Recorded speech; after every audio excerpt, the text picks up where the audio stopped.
Gang, if we start about 15 minutes. Cool. Jalen's ready to go? Okay.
See you, man.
you okay if we start?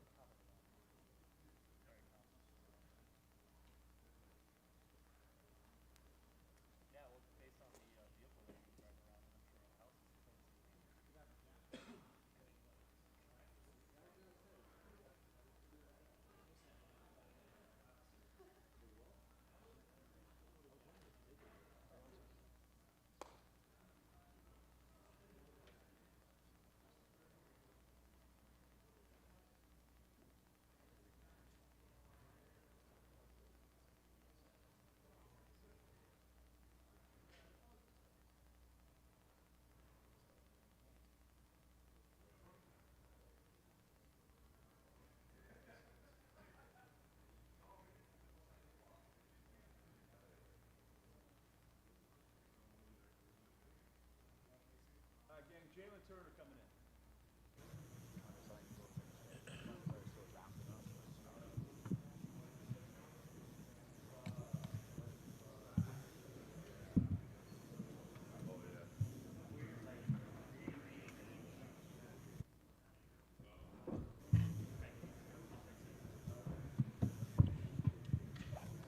Sorry, Jalin, hang on. We got audio problems real quick. We're going to fix it.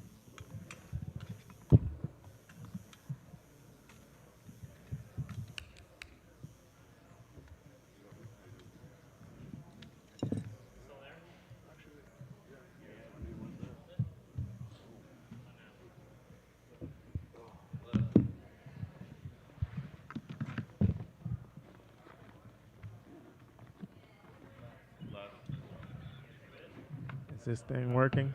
Just to make sure. Yeah. All right. We're good now. Sorry about that, Jalin. You had to kind of put off the Australia-New Zealand City Kickboxing Hit Tour. Was that disappointing? Nah, it's not disappointing at all. Yeah, it is what it is. You end up with Matuesz Gamrot, though, who, I mean, obviously from a rankings perspective, maybe not as well known maybe as Hooker, but from a rankings perspective, a more important fight. Does this feel like a bigger fight, a bigger matchup for you? Yeah, it definitely feels a lot bigger to me. You know, he's ranked above me, so inevitably, you know, it's more important. Definitely. A style change, though, right? I mean, I guess what I want to know is how much change did you have to make yourself in preparation? Like, was this a major impact to you, or at this point in your career, do you just kind of stick to what you do? I stick to what I do. You know, I always just try to execute my own game plan, not to worry about my opponent too much. But in preparation for this fight with Hooker, I was anticipating him trying to take me down anyway. So it kind of all like played together like pretty well. Very nice. Last thing for me, I mean, you've been on this upward trajectory, but here we go, main card, top 10 matchup, you know, I mean, 6 straight wins, you walk out of here. I mean, what's the goal here? Are you start calling out numbers, you start calling out names? What's the plan after this? Man, the plan is just get this one over with first, get the hand raised, get that 6th consecutive finish, and then we see what the company wants me to do after that. Jalin, over here. I saw an interview where you said that your ultimate goal is you're chasing greatness. Is Gamrot, a win over Gamrot, does that get you further, like closer to that than a win over Dan Hooker would have had you? Oh yeah, definitely, a lot sooner. Because I feel like you know, the last question that people want to answer is, oh, how's Jalen's grappling? How's this? How's that? So, you know, a victory over Matuesz would definitely solidify a lot of those doubts in people's mind about my grappling accolades and my takedown defense. So. You know, I'm ready for the challenge. He came in with a lot of hype in the UFC. He was a champion, KSW and stuff. Were you aware of him before he signed for the UFC and started to climb? No.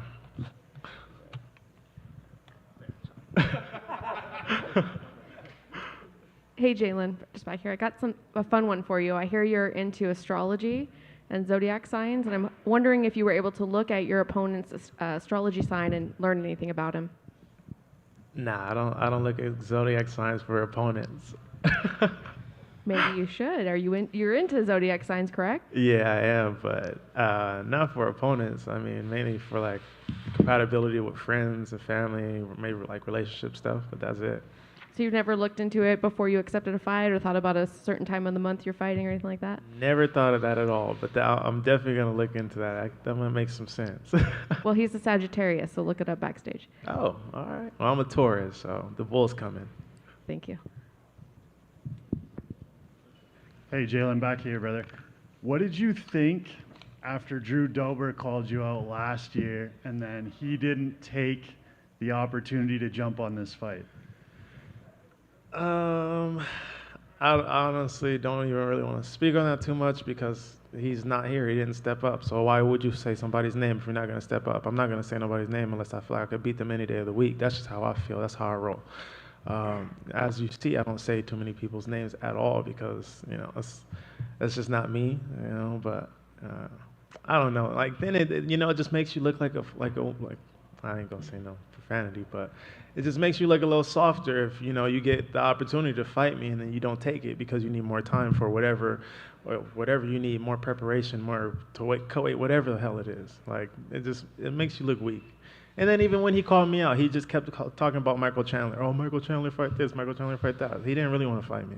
He didn't want these problems, like he said. He didn't. Hey, Jalin over here. You know, in your fight with Dan Hooker before it got canceled, you opened up as a favorite. You know, now with the Gamrot fight, you're an underdog. First time you've been an underdog in quite a while. Kind of curious your opinion on how you feel about that. I'm always underdog in my mind. You know, it don't make a difference to me. Shoot, if you're a betting man, bet some money. Love to hear that. And then last question, you know, speaking of a betting man, you know, main event, Jon Jones fighting for the first time in a while. You know, if you were allowed to put some money down, who would you take? You can't bet against Jon, man. You just can't. Jalin, back over here. In 6 of your 9 fights in the UFC, you've been on pay-per-view. Like, the UFC's put you on a numbered card. Well, what do you think that says, like, to you, and what do you think the UFC thinks of you? That I'm an exciting fighter and I can sell out fucking arenas one day. You know, I don't have to talk and use the gift of gab. I just let my skills pay the bills and just keep finishing these fighters. And then just one final one for me. When you're training dogs, has a dog ever bit you on accident? Yep, my own dog has bit me on accident. I got a scar on my leg from it, but I still love that motherfucker. Awesome, thanks, man. Hey, Jalin, way back here. Jalin, you know, obviously you've always stood out, but these last few fights, you've just obviously really just leveled up, so to speak, in a lot of fans' minds. What do you think has clicked in these last several fights that maybe didn't earlier in your career? Man, a lot has clicked in the octagon and outside of the octagon. I got with my coach Ozzy. He helped my grappling a lot, and then me and Anthony, we've been undefeated, having him in my corner. You know, I just got better versed in the coaching aspect. You know, I got better coaches around me, and you know, my mindset just changed. You know, I just look at it as like the clock's ticking, so I take everything importantly and take everything into accountability, and I just leveled up my training. You know, I've always been kind of a talented guy, so you know, I kind of relied on my talent, and now I just started to work a little bit harder, so it's paying off. I know obviously you talked about this is a bigger fight. Just looking at the division and the fact that you didn't get to fight Dan Hooker, was part of you wanting Volkanovski to win? That way you could kind of complete that circuit of the Australian fighters at lightweight? Man, you know what? Like, I ain't got nothing against the Australians. Like, none of those dudes. Like, it just was what it was. Like, they kept stepping up to fight me. I kept stepping up to fight them. And honestly, like, the main reason why I caught out down is because I wanted to fight on the Perth card. I wanted to go back to Australia, but you know, it is what it is. Thank you. That's it. All done. Yeah, Jalin. One last question about the main event. What is your opinion about Jones and Gane? Who is your favorite? I like both the guys. I trained with Jon a long time ago when I was an amateur, so you know, I know him personally. Gane is a good guy. You know, I'm really excited to see him showcase his skills too. But you know, I'm not gonna go against Jon. You know, it is what it is. Thank you guys.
to see you, pal.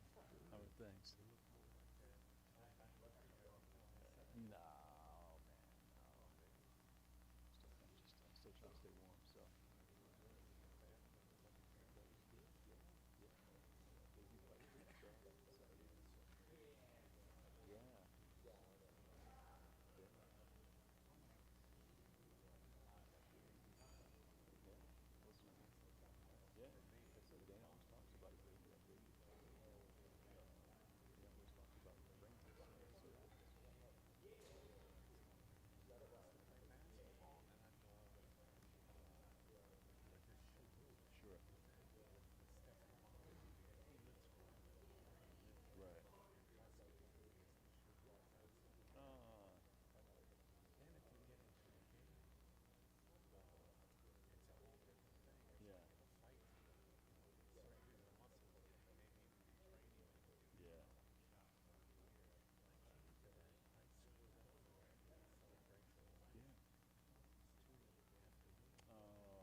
I needed it then. Great to see you. That's awesome. Settle down, NFL reporter. Relax. Yeah. That's NFL and Raiders reporter. Fucking don't beat. Also heard on Radio Edition. I'm just kidding. I'm not kidding. I should put it myself. I want to say hi. Yeah, of course. I thought you'd turn around.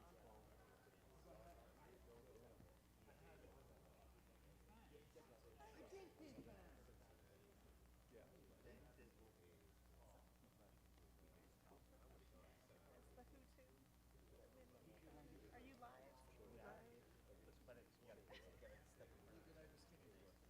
I've had so much coffee. And yeah, I'm just excited. I miss you guys so much. It's very nice to let you out.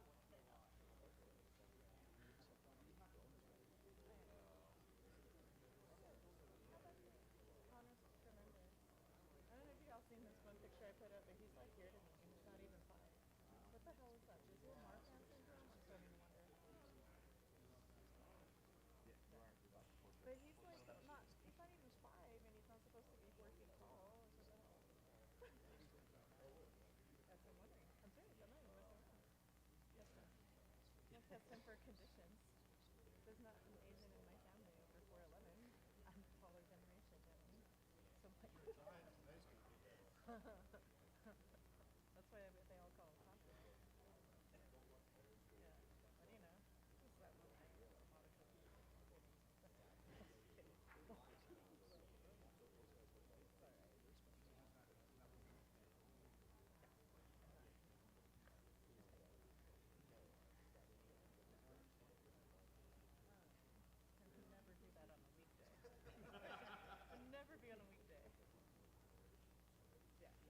Anyway, I'm gonna go set up because I got in here all late and I just wanted to say hi and catch up with you guys. Well, except for the podcast.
Huh? Yeah. No, it's something to it, man. Yeah. I do too. I do too. I look forward to watching. I think the Yankees and Nationals are on today. ESPN. Yeah, it might be right. Yeah. Is Garbrandt listed as the last guy? Is he really going to be the last one? I mean, look, that's kind of a guide just based on his schedule, but we could very well come in earlier, just depending on when he has some free time. We just want to try to get you guys out here as quickly as we can and keep the stage rolling. So if he has an opening, we'll get him in here. I'll keep that in mind. He's a homeboy. He's a homeboy. Yeah. Back in Ohio. Yeah. He's trained with my friend in Cambridge. Sure. Yeah, if I can get him in here sooner, we'll do that. You bet, Ron.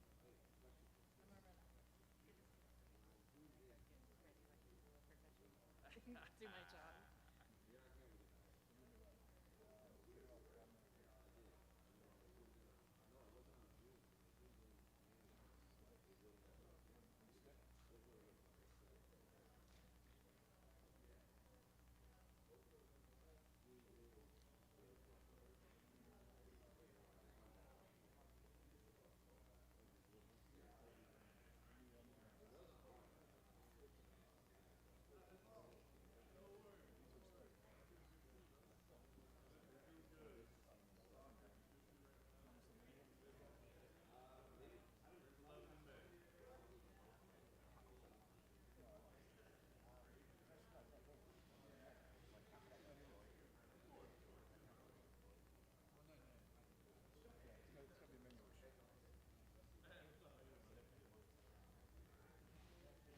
Oscar, mate, nice to see you. Nice to see you. Hello. Nice to have a nice day, buddy. How you doing? Nice to see you.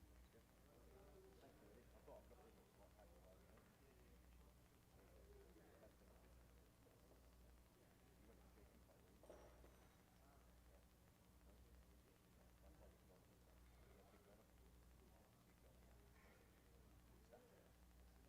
No, don't call me.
crap. No. Hey, you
to England, wasn't it?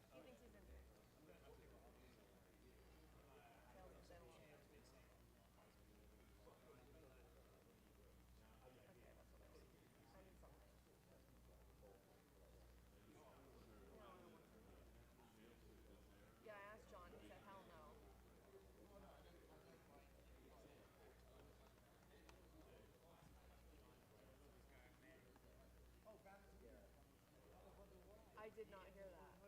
I did not hear that.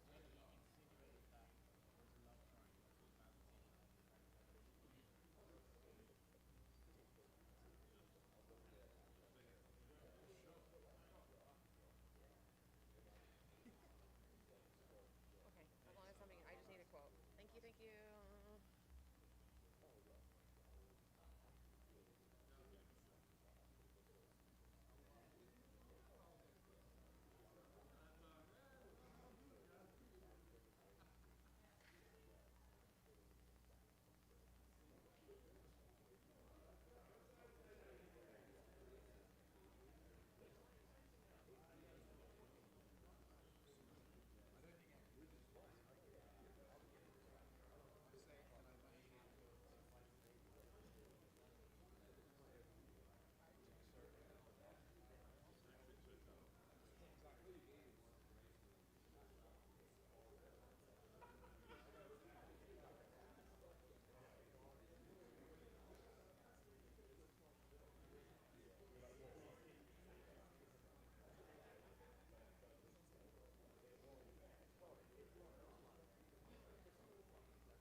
Is this purple?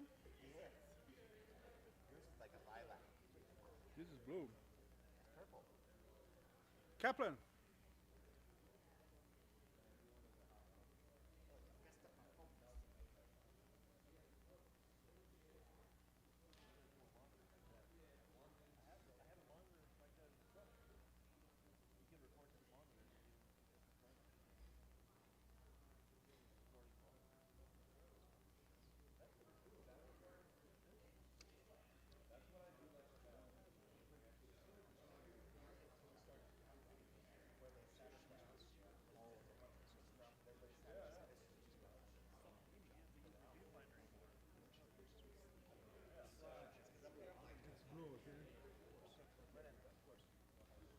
I'll give her a heads up. Thank you.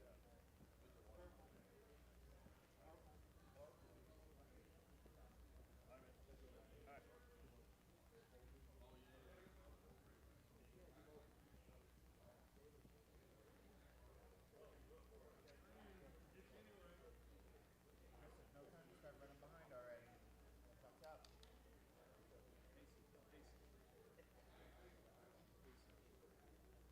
It's flowing here.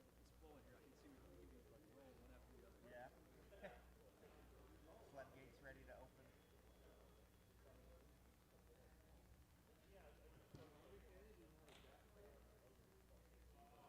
I would take Jaffa cake. I would take Jaffa, but they would know better than me.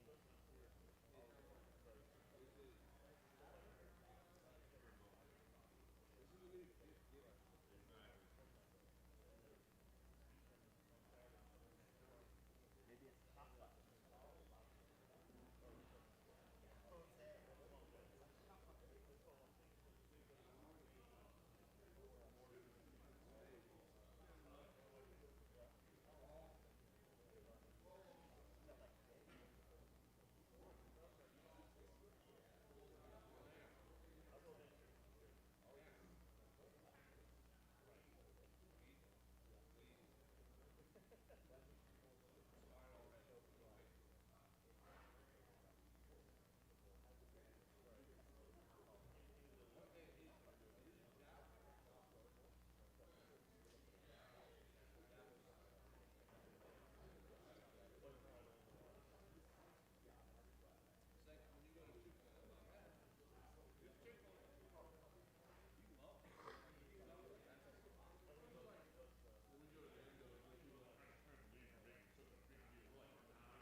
They are immensely overrated, but I will have them.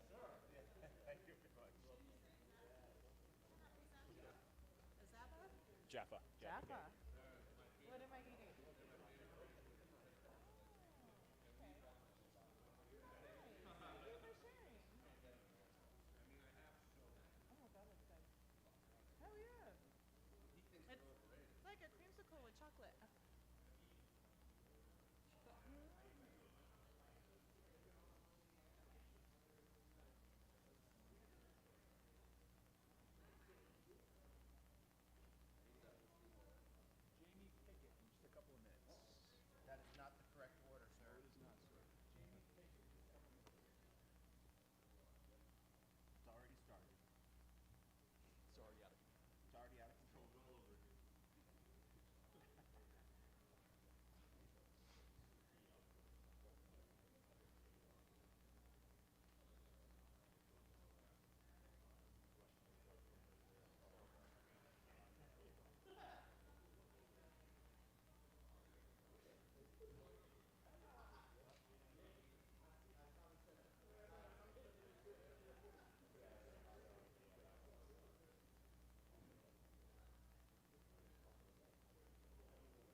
Jamie, obviously you were supposed to fight back in December, got relocated to now. I guess were you cool with it being rescheduled? Were you a little disappointed that you had to wait, or was it worth keeping the matchup together? It was a little disappointing because I had a lot of things going on in this month, and I had to push some things back, and it kind of messed up my schedule. I took the fight because it said it's going to be December. I said I can do this before I have to do all this stuff, and had to push some things around, but I'm still grateful to be here. I was going to say, I mean, obviously main card of a pay-per-view. I feel like outside, of course, of the main event, this bout might be getting as much attention as anything on the card. So are you feeling that attention? Does it feel like a different kind of fight to you at all? All the attention's on Bo. So I kind of like it that way. I don't really like, as you know, I don't like cameras. So all the attention's been on him, so I'm happy about it. Yeah. So what do you think? I mean, obviously, as you said, all the attention's on Bo. He's this can't-miss super prospect, future champion. They might as well give him the belt now. What do you see, when you evaluate him? What do you actually see as an opponent? I see another athlete that's ready to compete. I'm ready to compete. He's ready to compete. The UFC is paying me for a test, That's what I am. I'm a test for him. I'm not stupid. They want to see if he can fare against somebody that's good all the way around. I'm not really great at one thing, but I'm good everywhere. So they want to see how they do with me, and I plan on spoiling the party. I love it. Last thing for me, and you said it really well there, knowing that all the attention's on him, knowing that, what your role is. I mean, you laid it out perfectly there. What's the most important thing this week, whether it be mindset during the week, whether it be something on fight night? I mean, what do you think is the most important thing in this fight or in this week for you to be successful and to play that role of spoiler? I need to make sure I remember who I am, what kind of athlete I am. Be athletic, be fast, be first. Jamie, over here. Obviously, Bo, he hasn't even reached a minute half in any of his professional fights. He has obviously his extensive wrestling background. So how much can you watch on him to prep, knowing, I'm sure he's working on other things besides just his wrestling right now? Oh, he has hands. He has good striking. Obviously, his wrestling is the most important thing to his arsenal. That's what he's been working on his whole life. But then I don't really have much to watch on him. But at the same time, to be honest and not sound cocky or anything like that, I really don't care. It's a fight. Doesn't matter if I was fighting Israel or Jon Jones or whoever the other greats are. I'm going to go in the same way. I'm going there to fight. So when he signed to the UFC, he wasn't a name that stuck out to you like, oh, everyone knew who he was even before he got to the UFC. He was just another guy that they brought in through the Contender Series? I didn't understand who I was signing up to fight. I was just like, my manager was pushing it, everybody's pushing it, and I was like, just fall. I was like, all right, man, I'll do it. They said more money. I was like, okay, I'll do it. Sure. I didn't really realize who I was fighting. I'm not lying. I swear I did not know who he was. Everybody else knew who he was except for me because I'm not really big into the wrestling like that. So I don't watch wrestling or anything. So they told me who he was. I told my coach. My coach was like, okay, so we got to do this, this, and that. I'm like, what's the sense of urgency? What's going on? So I started asking questions. I found out who he was. Oh, okay, cool. So his fight camp felt differently with that sense of urgency preparing for Bo? No, because it got pushed back. Sure. It was so close at the beginning. They were like, all right, we got to do this. But since it's been pushed back, it's been like a regular fight camp. Jamie, over here. Hey, how you doing? How's it going? You mentioned to me when we were doing our interview that you got a chance to work with both Chris Weidman and Chris Honeycutt. What was that training like, getting to work with two really high-level wrestlers for your opponent on Saturday? Miserable. Miserable. I'll be honest. Miserable. But I learned a lot, and after the month was over, I was very confident. In the beginning, I was like, I'm going to die. But then after the month, I got, acclimated to what we were doing. I'm fine. Did Chris give you any advice going into this fight? He had a fight against Anderson Silva years ago where people were counting him out. Yes, he gave me a lot of advice. He's been the little person on my shoulder every day talking to me. Honeycutt too, Salter. They've been talking to me and getting me prepared for the wrestler mindset. And I'm ready, man. Just last one from me. Bo obviously comes from the wrestling community. There's a lot of passionate fans. Have you had to deal with any of that on social media leading into this fight? these people are crazy. I mean, I've never had this much hate mail. I was like, dude, it's bringing my family into it. I'm like, it's not this. It's a fight, guys. Calm down. He's seems like a nice guy. I'm a very nice person, so it won't be any animosity or hate. We're just two competitors. We're gonna compete. The UFC wants to see where he's at. I'm the test. And in my humble opinion, I don't think he's gonna pass the test. I'm a competitor. I come to compete. Hey, Jamie, over here. You know, obviously, as you've said, you know, all the hype's around Bo here. You know, you have an opportunity to be one of the biggest UFC upsets in history, betting-wise at least. You know, do you embrace that opportunity? How do you feel about it? Yes, sir, I do. I embrace it big time. I've been counted out my whole life. Since I was born, I was counted out. I'm always going to be counted out. Win or lose this fight, I'll be counted out in other ways. So being counted out doesn't really bother me. Awesome, awesome. One last question for you. Obviously, you know, you're getting a fight on a card that's headlined by Jon Jones, big main event. You know, what's your take? Who you got winning that one? I don't know. It's a fight. I got both of them. I love fighting. I love watching people fight. I love watching competitors compete who want to compete. And they both are very big competitors who want to win. They're going to get after it.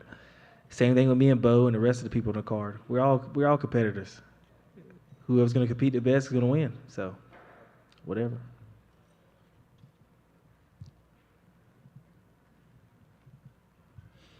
Thank you, guys.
Well, Geoff, here you go back in Vegas, big T-Mobile Arena, big spot. I mean, is this still, a big energy for you? Get you nervous or anything, or is this just kind of business as usual for you at this point?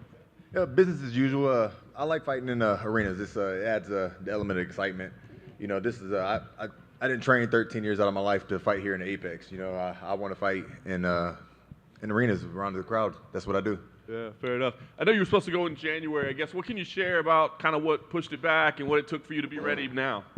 Just an injury. I don't want to disclose it, but something happened. I could have fought, but it was wiser just to push it back. And it's actually perfect. Being on the card with Jon Jones, Valentina, it worked out perfect for me. Was it hard for you to make that call to push it back? Are you kind of stubborn like that? Or? My coach made me do it. I was going to fight, but he was like, "No, we're going to push it back." Fair enough. Even though you pushed it back, though, you said, "Hey, I'm willing to keep this matchup together." So I guess what was it about this fight that you said, "Hey, let's go ahead and keep this one together"? He kept on chirping on Twitter, like playing me like I was scared of him or something. And I was like, "There's no fighter in the UFC that's scared of another fighter. And if somebody is, they need to retire." But he kept on doing it on Twitter, and I was like, "If this is what you want, let's go." Last thing for me, as you said, a lot of people high on this guy. 16-0, all finishes, et cetera, et cetera. Break it down. What do you see? I mean, is there anything, like you said, nobody's scared, but is there anything about this guy that you have to be concerned about, or are people blowing him up too much? That's to be determined. I don't know how good he really is. From what I watch, he's a good fighter. But I've beaten good fighters too. So we're just gonna see on Saturday, see what the hype's about. I want to see who this unstoppable Shavkat is. Geoff, over here. Obviously, you mentioned Shavkat, and Jon did too, like 16 wins, 16 finishes. What are his opponents, or what is he doing so well that, like, even like a Neil Magny, who's a guy that's known for even just making it to the scorecards, that he can just put him away, unlike most people? From what I've seen, he has a good ground and pound. If he gets you on your back, he has a real good top control. But in this fight, I don't see him putting me on my back. So it's going to be a different type of fight. It's going to be he's going to have to grind it out. We're going to be on the feet. We're going to have a lot of clinch up positions, and he's going to have to work for it. And obviously, a lot of people think he could be fighting for the title soon, in other people above you too. But you've beaten guys like Santiago and Bilal and Luque and all these guys. Do you think people are overlooking you when they're talking about who should be fighting for the title soon? Yeah, for sure. I'm 7-2, and all my finishes or all my wins, I'm beating these dudes up, and it's easy, no competition. And I just feel like people just look past me, and then some new guy comes in, racks up some wins, some finishes, and now he's the next biggest thing, So I'm ready to take that shine from him. Have they added you to the game yet? No. And at this point, don't add me to the game. It's kind of disrespectful. I've been fighting in this promotion for 8 years, or not 8 years, since 2018. And they still haven't added me to the game. I don't want to be in it now. So would you tell them not when the new game comes out? Would you be like, just don't even bother? I don't want it. Yeah. Hey, Geoff, right here. You had told me when we spoke in December, I think, about this fight that you feel it can be an easy win for you, and a lot of people kind of reacted strongly to that. Are you still bringing that level of confidence into this? Hell yeah, that's for sure. He's a tough dude, but I've beat tough dudes before, and I can make it look easy again. Who do you think wins between Usman and Edwards coming up? Usman. Unless Leon comes and changes his game plan and doesn't get pressed against the cage the whole fight. We'll see. Is there one of those guys you'd rather fight for a title? Either one. It doesn't matter. Whoever has the belt, I'll fight him. Thank you. Geoff, over here. You had a chance to glance at the betting odds going into this fight? No. No? But do you feel like you're being disrespected a bit just with, what you've accomplished? Jose just mentioned some of the wins you've had. Do you feel like the odds makers and the betting public needs to take a closer look at that? I really don't care. I don't bet. I fight. So somebody's going to get their parlay fucked up on Saturday. How much confidence do you have coming off that win over Vicente Luque, where you dominated the fight, you finished him? How much are you still riding off that going into this fight? I forgot about it. It's new month, new year, new opponent. That's in the past. I don't even think about it. Just one more thing on the past, though. Do you feel like people maybe don't look at the health issues that you had in some of those fights? The Stephen Wonderboy Thompson fight, prime example, where you felt like maybe you weren't 100%. Do you feel like maybe that's why you're not getting the respect you're getting going into this fight? Yeah, I guess so. And that is an overlooked part. I've literally almost died 2 months before I fought the best striker in the UFC. You know what I mean? So it's just wild that people forget about that and like the shit I had to go through. You know what I mean? Congestive heart failure. You know what I mean? My kidneys shutting down and shit. I still stepped up and fought 2 months after that. But it is what it is. Are you still having any lingering health issues from that, or are you 100% good now? I'm 100% good. Cool. Thanks, Geoff. Geoff, over here. Over here. Over here. Over here. Where? Oh, okay. Here we go, I here see we go, here we now. go. What's up, bro? You mentioned being excited on the same card as Jon Jones. Let's talk about that main event fight. Who do you have winning that one? I don't know. I haven't seen Jon in a long time, and I haven't seen him fight at heavyweight. You know what I mean? So this I can't get a good judge on who's going to win because I just haven't seen Jon fight at that level, like at that weight class. So I'm excited to see though. Hey, Geoff, way in the back. Is there something you would say is just clicking in these last few performances because fans really feel like you've really just leveled up, or is it just simply the health is doing better and you've been able to perform more to the level you always were? Yeah, I mean, if you look at my first 5 fights in the UFC, they're pretty good. They were solid. You know, had what 5 fights, 4 finishes. You know, and then I fell off after that health thing, and now I'm feeling healthy. My focus is back, and I'm ready to make another run at this shit. When you see a guy in Bilal Muhammad that you got a win over, and now he's obviously on a roll, is that one that you're like, hey, if this is going to happen, it might be with high stakes, belt, title shot, something like that, that you would revisit that one? I mean, I would. Him and my coach, they're really cool. So the only way I'm going to fight him again is if it's a must fight. You know what I mean? I'm not looking at him as a future opponent, and hopefully I don't have to fight him because I don't want to ruin like any kind of like a friendship or whatever him and my coach have. But he's not my friend, so I'll fight him any day. I get that. Just objectively then, do you feel like he's going to be the guy who gets like a Colby Covington in his next fight in the division? Who knows? It's about what the fans want to see. If the fans want to see that, then it's going to happen. If not, then he's not getting it. Thank you. Geoff, down here. Where do you think a win over Shavkat's going to put you in potentially the title talks? I feel like it should put me right up there, you know, and especially if I get him out of there easy, like I plan on doing. There's like how are people going to deny me, or they'll find a reason to deny me. Just like after I fought Luque, now Luque sucks all of a sudden, even though he's supposed to knock me out. We'll see. I don't even know. And do you think this stage will also be like the biggest test for him mentally as well? This is the biggest stage he's been on Jon Jones card. I know he fought in Abu Dhabi, but the eyes of the world are literally on this card. Yeah, you're talking about as far as you're talking about Shavkat, right? Yeah. Yeah, I mean, he seems like he handles pressure really well. You know what I mean? He always has this like calm demeanor. So I feel like it's just going to be another fight for him too. Hey, Geoff over here. You said earlier you hadn't paid attention to the betting odds. You're a pretty sizable underdog in this fight. I'm just kind of curious, like, how do you see yourself winning this one? I'd like to make some money myself. I see myself winning by, I see it by finish. You know what I mean? First or second round, I feel like I'm too strong, too powerful for him, too quick, and it's going to wear on him.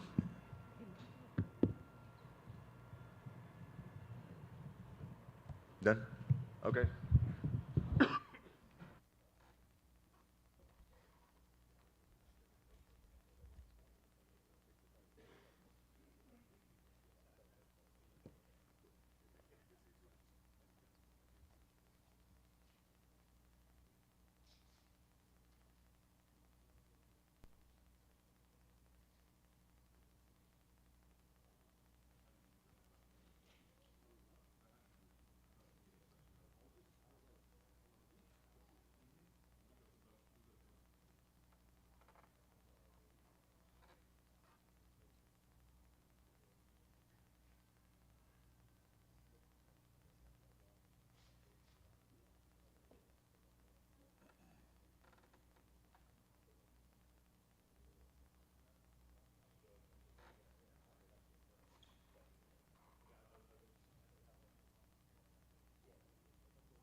think Ciryl and Alexa should be next to.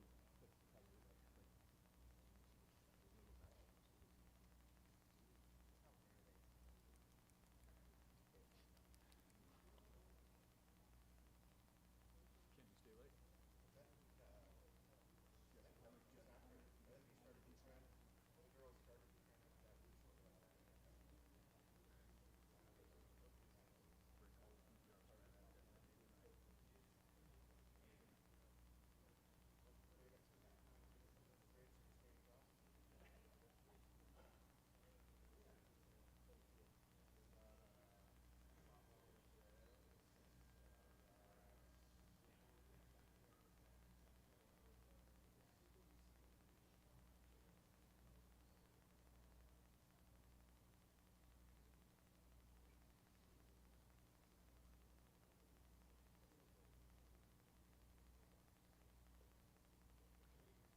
What's up? Well, I guess the moment has arrived. I mean, you've been working towards this for a long time, but a couple days out, what's the emotion to feel like for you? Yeah, I'm just really excited. You know, obviously a big opportunity for me, being on this card, being on the main card. You know, very cool. And yeah, I'm just excited overall. Excited and grateful. Yeah, I know the decision to delay the fight from December. I mean, obviously there was a lot of anticipation then as well. I guess how difficult was that, and you know, what steps have you taken, I guess, to be right for March? Yeah, it was tough. You know, I love competing. I want to compete as much as I can and get out there as much as I can. It's you know, my favorite thing that I get to do. So you know, pushing it back was difficult, but it was a good decision. You know, I'm 100% now, ready to go. Had a long camp and put a lot of time and effort into it. So we'll do it up. The matchup was kept together. I mean, I don't know that it mattered who you fought. People just wanted to see you fight. But did it matter to you that the matchup stayed together? No, it didn't matter to me. I mean, I'm ready to go regardless of who it is. And you see all the debate, right? Does Bo Nickal deserve to be on this main card, pay-per-view right out of the gate? What do you say when people, you know, ask, do you deserve this? Yeah, it's kind of a funny question, you know, because it's like not really my decision. I'm not the one that makes that call, but obviously the UFC thought that it was the right move, and you know, personally, if it does come to my opinion, I think it's the right move too. I think that there's a lot of people that want to watch me, a lot of people that want to see how I fare, and yeah, I think it makes sense. So, you know, obviously they agreed with that, and if other people disagree, then, you know, it's not really up to you either. Last thing for me, I guess, how do you define success here in your debut? Is it just victory? I mean, can you grind out a 15-minute decision and be satisfied with that, or do you have to keep this crazy streak of finishes going? I would obviously love to get a finish. You know, I like to fight exciting style and make sure that, you know, I put on a good show for the fans. But you know, for me, really, success is just being the best version of myself and performing to the best of my ability. So, regardless whether I finish him in a minute or win a decision in 15, I think as long as I perform the best and I feel like I gave 100%, then that's a win in my book. Well, over here.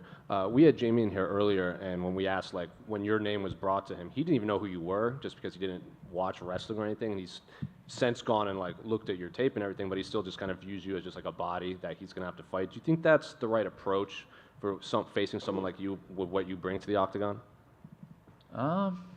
Probably not. I don't think that's a great approach. You know, I would definitely, before I accept a fight, I do a lot of study and film on a guy. I think that if he actually didn't know who I was and accepted the fight, then that doesn't really like make him look more professional or better in any way.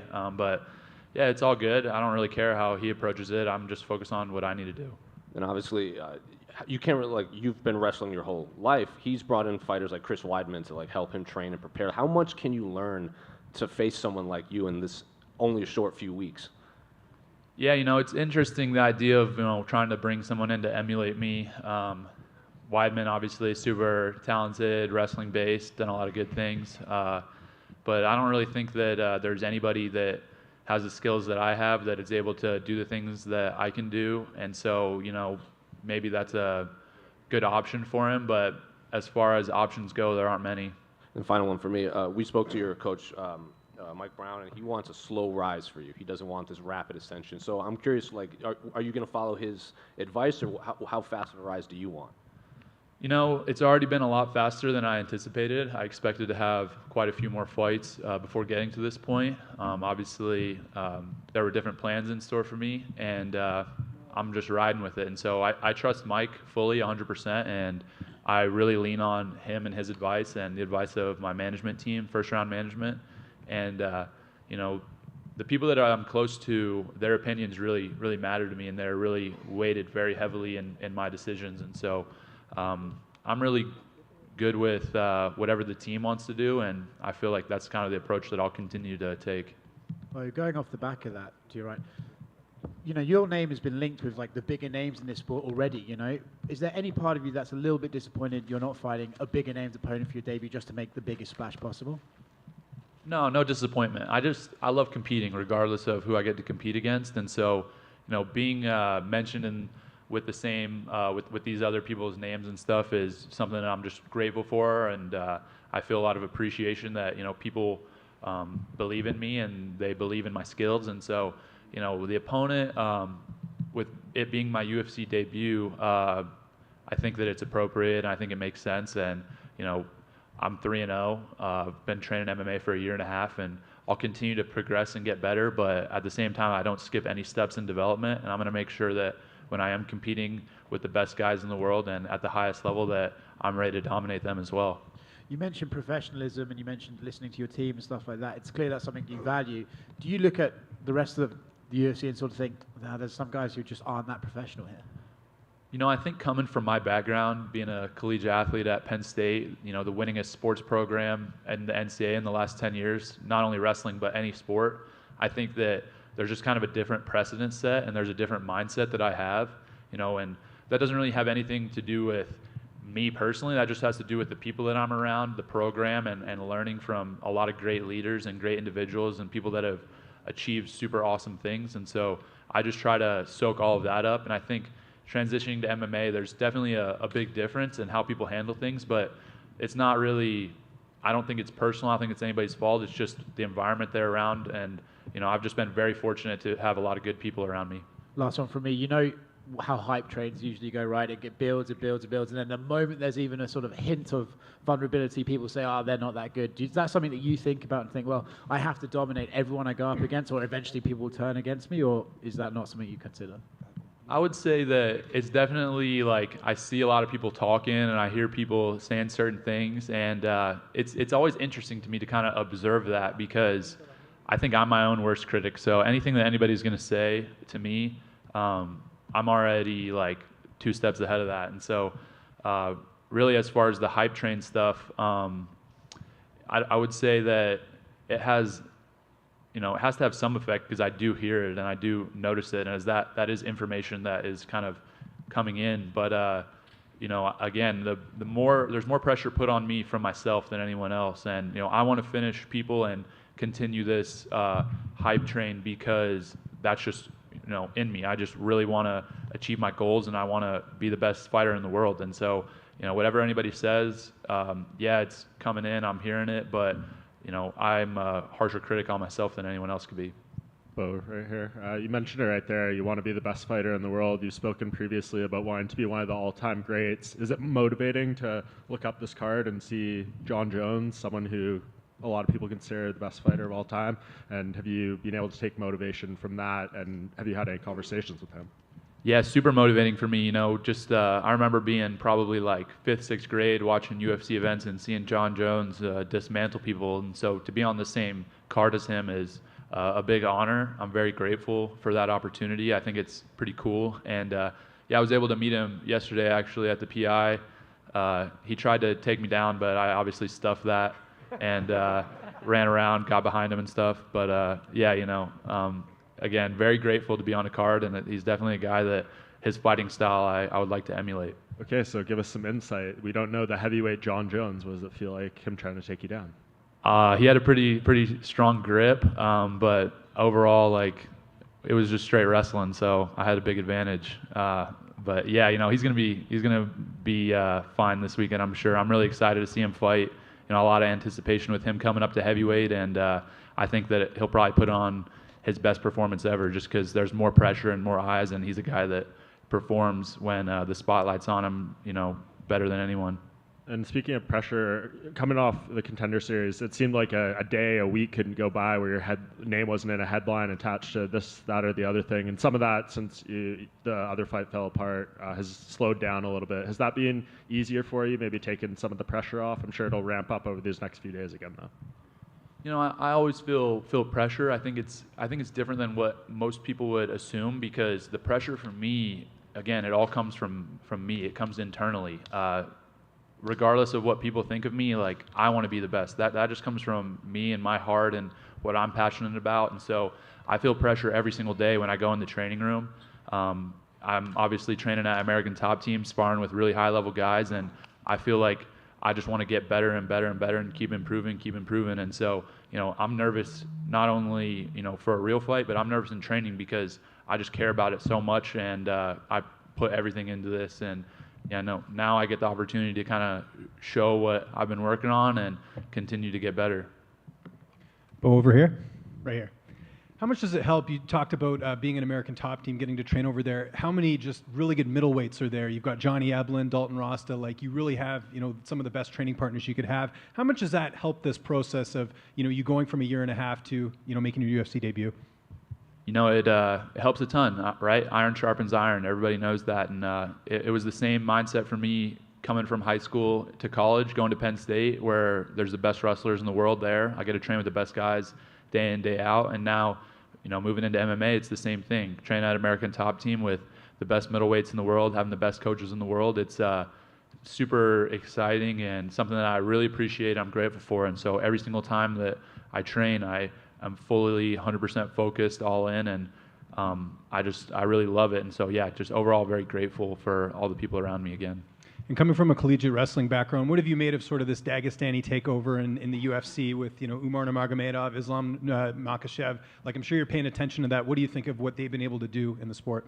Yeah, it's awesome accomplishments that they've had. Those guys compete at such a high level. I think that, the way they compete, I enjoy that intensity. I enjoy seeing the way that they structure their training and really the way they live their lives. Obviously super disciplined and fully focused, all in on and committed to their goal. And so, that's something that's very exciting in the sport, to see people that I think honestly have a very similar mindset to what I have and a similar mindset to what we preach at Penn State. And so, seeing the way that they compete and how high level they've gotten, it's exciting for me because, I want to take my team at American Top Team, Happy Valley, and at Penn State and be the next wave of strong grapplers to come up and start challenging those guys. The focus is on Saturday. What are some of your goals this year? Is it keeping active? Is it getting in the rankings? What are some personal goals that you have for your career so far? Personal goals for my career, like you said, first and foremost, focus on this fight. It's been really interesting just kind of going through fight week for the first time and seeing all the ins and outs and everything that goes into it. It's a lot. So, yeah, thank you to every single person here for putting your effort into it because, for me, coming in from a wrestling background, we get a little bit of attention, but to see all the attention that's on the media and that comes with this is just incredible. But yeah, to move on to my goals, I would say I would like to fight, a few more times this year, stay active, and yeah, then probably just, keep getting better. Like I said, my main goal is to just keep improving every single day, and I think that every single fight that y'all will see a completely different fighter out there. Last one for me. Obviously, you got a long ways to go in terms of your UFC career, but we're hearing Khamzat Chimaev coming up to 185 again. Down the line, how exciting of a matchup would that be facing him just with your styles? It would be huge. I think that obviously he has a lot of attention. He's probably the biggest, most hyped guy coming up right now that hasn't won a belt yet, and I think that eventually us clashing is inevitable. So, that's something that I visualize in my training, and when I'm in a hard workout, getting my last bike sprint in, getting my last rep in the weight room, I'm visualizing that. And so, whether that fight comes in a year or in 3 years or 5 years, whatever it is, I'll be ready. And I do a lot of visualization, and I see that fight happening in main event in Raider Stadium, and in front of whatever 100,000 people, and I think it would be the biggest event in UFC history. So, only time will tell whether or not we actually get that, but I'm doing everything in my power to make that happen. Hey, bud. Hey, Bo, right here in the back. Very back, I know. Bo, is it difficult not being the only two-sport athlete famously named Bo? I wouldn't say difficult. Definitely enjoy watching high-level athletes compete, especially Bo. So, I watched Bo Jackson 30 for 30, and it was pretty sick. So just, I don't know. Hopefully I'll be able to continue the namesake and do it some honor. I know that there was once a series, Bo knows takedown, so you haven't necessarily shied away from it, but is it a little annoying people now? Does Bo know striking? Does Bo know MMA? I don't think it's annoying. I think the only thing that's annoying is Nike has that copyrighted, so I can't use it, but it's all good. Final question. Since you shaved your head, how are you dealing with the cold front that's been hitting the western coast? Man, it's crazy. I'm coming from PA in the winter, and I'm like, all right, nice. I got to go to Vegas and enjoy this warm weather, get some sun. And then I come out here, and this is what I get. So it is what it is. But yeah, the shaved head definitely feels clean, so I'm ready to rock. Bo over here. You're one of the largest favorites in UFC debut in history. How does it feel to have the support from the odds makers? Pretty crazy, definitely feeling a lot of support. Obviously, they believe in me, think I can win, and overall, my transition to MMA. There's been some talk about people hating on me, this and that, but I would say like 95% of the interaction I get is super positive, and a lot of people believe in me. They believe in what I'm doing, especially once they get to know me, maybe listen to some interviews and hear my thought process or get to see videos of how I train. So, overall, I think that the reception's been super positive. It's something that I'm grateful for, and I think that's reflected in the odds. You're minus 1,400 to win the fight, which is a pretty high price to pay. How do you see yourself winning this fight? I expect to finish. Obviously, I want to go out there and get the finish. I think everybody says that, but for me, that's definitely stays true. And I think I think I said minus in my contenders fight that a minus 3,000 was a steal, and I feel the same about minus 1,400 for the win. But yeah, I would predict a finish for sure. All right, you talked about the excitement on being on the Jon Jones card. Let's talk about that main event. Who do you have winning it in the main event?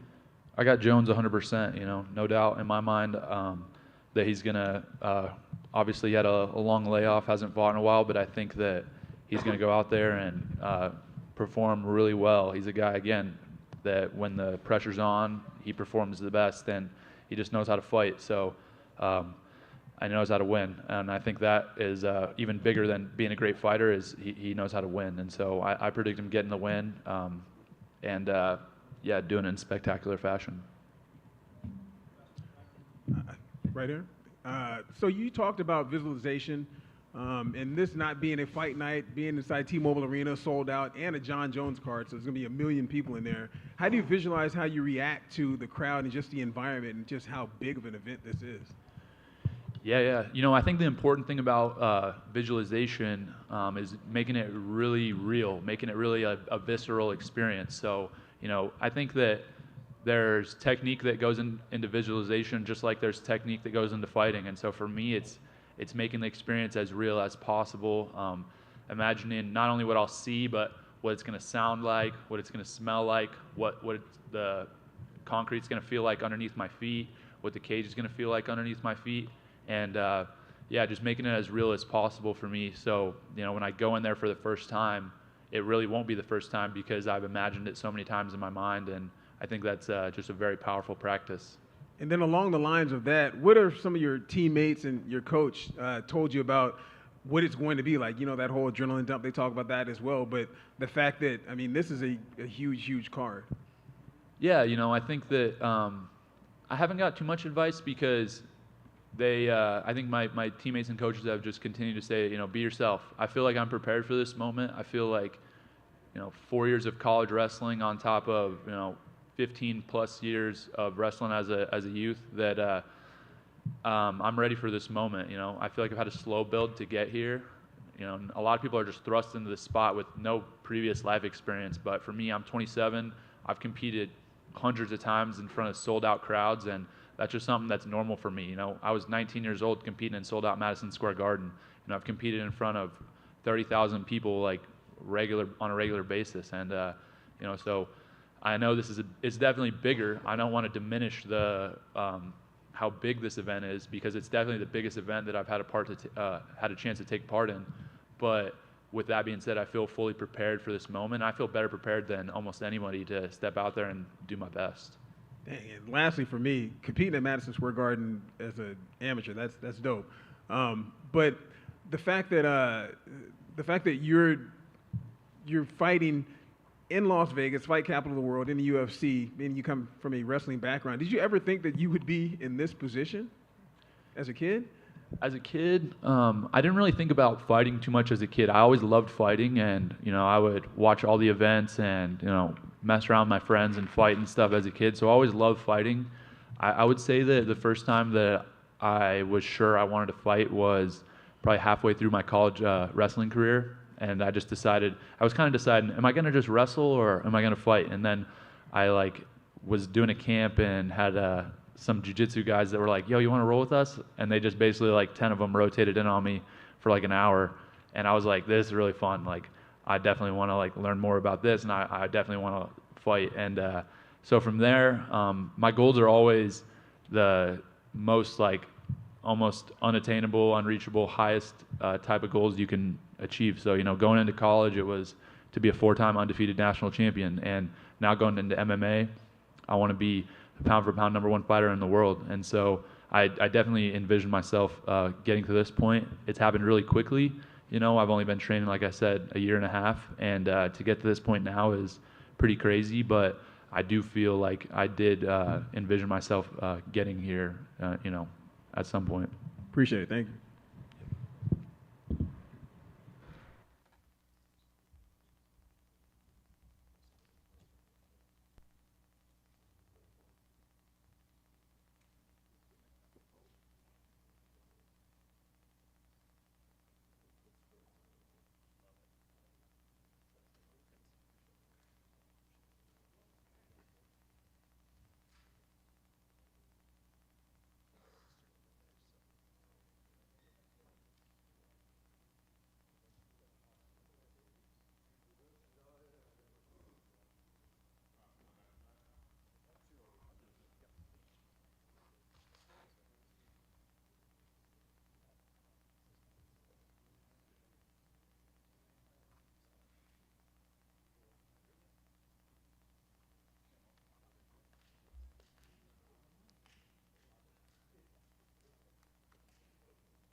Ciryl, fighting again for the title, I guess, can you compare the feelings that you're feeling this time versus the first time around?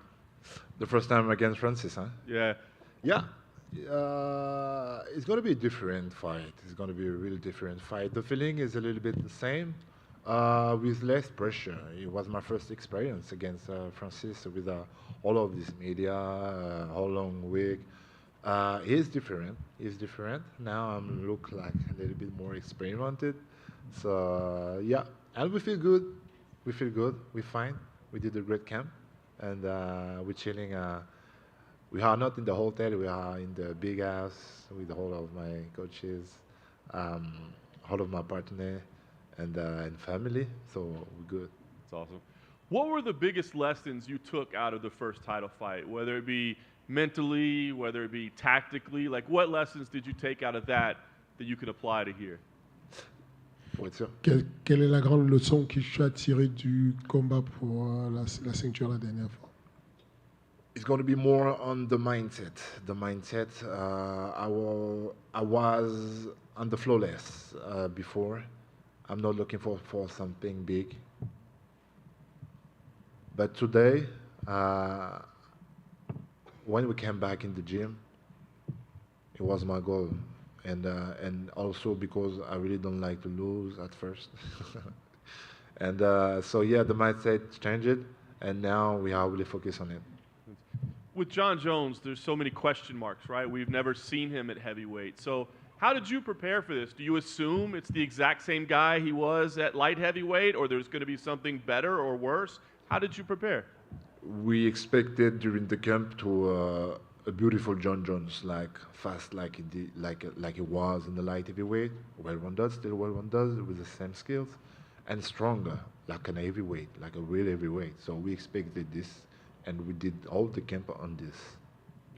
Last thing for me, you win this title, there will be some people that say, yeah, but it was vacant title, and yeah, Jon Jones is a light heavyweight that you won. They'll have that. How would you address that? And what does this mean to you? Are there any questions that you're the champion if you win this fight? No matter the feeling of every people around that. Me, like I like to say, I won the belt now, no matter who is the guy, but now he's Jon Jones. So this is going to mean a lot for me because he's a GOAT. Everybody know that because of the start of his career. So even if he's not his division, he is an athlete. He's still an athlete. So if tomorrow we win, we will win. It's going to be something big for my career and something big for my life, for sure. Ciryl, over here. You mentioned that like Jon Jones, the GOAT, and everything. But did people in France did they know who Jon Jones was? But like before he was matched up with you, or is this Ciryl Gane facing another American? No, no. Everybody know who is Jon Jones, even if the people are not too deep in the MMA. Yes, not a lot of people, of course, but if you touch, if you look, if you see, if you watch a little bit, what is it, MMA, you know who is Jon Jones a little bit and what he represents. So did you watch him before you, before you jumped into the MMA? Did you know who Jon Jones was? Were you watching the fight? Yes, of course, because you know already UFC is a big machine media, and I saw some videos on him on the social media, stuff like that. So yes, I know who is this guy before I started MMA. And he was obviously tweeting about like you and Francis and stuff. Last week, you said your last few opponents had terrible defense. They couldn't check kicks. The best wrestler you fought is actually Francis. So, what do you make of all of his assessment of your opponents? Il dit qu'il a affronté les meilleurs adversaires que toi et que toi tu n'as pas affronté de meilleurs adversaires. Qu'est-ce que tu fais de cette dernière déclaration? I just say I started just a few years ago, so this means a lot. I mean, I jumping in the top high level in the UFC, and this means something. This is not for nothing. And how I can say for him is just to stay focused. To stay focused. He like to say, I don't have a good striking, blah blah blah blah blah. But truly, I think I have a really high level striking. Yeah, like I'm aware about his wrestling game. You see, me, I'm aware. I'm really aware about that, and I'm going to be focused on that. Ciryl, over here. Yeah. How's it going? What do you make of Sergey Pavlovich being the backup fighter for this title fight? Did you know that? No. I really don't. He's in Vegas, yeah. Do you think he was the right choice, or should they maybe have gone with someone else for the backup? No better. I don't give. That's not my deal. You talked a bit, you've talked in interviews about the media responsibilities. How has that been for this fight? Because this is a much bigger fight with you fighting Jon Jones. How have you managed the media responsibilities ahead of this fight? No, the media was okay. Like I like to say, for the fight against Francis, I was really surprised about all of. It was heavy, but now no. Maybe I'm more experimented, or I don't know why, but no. I can manage this very well.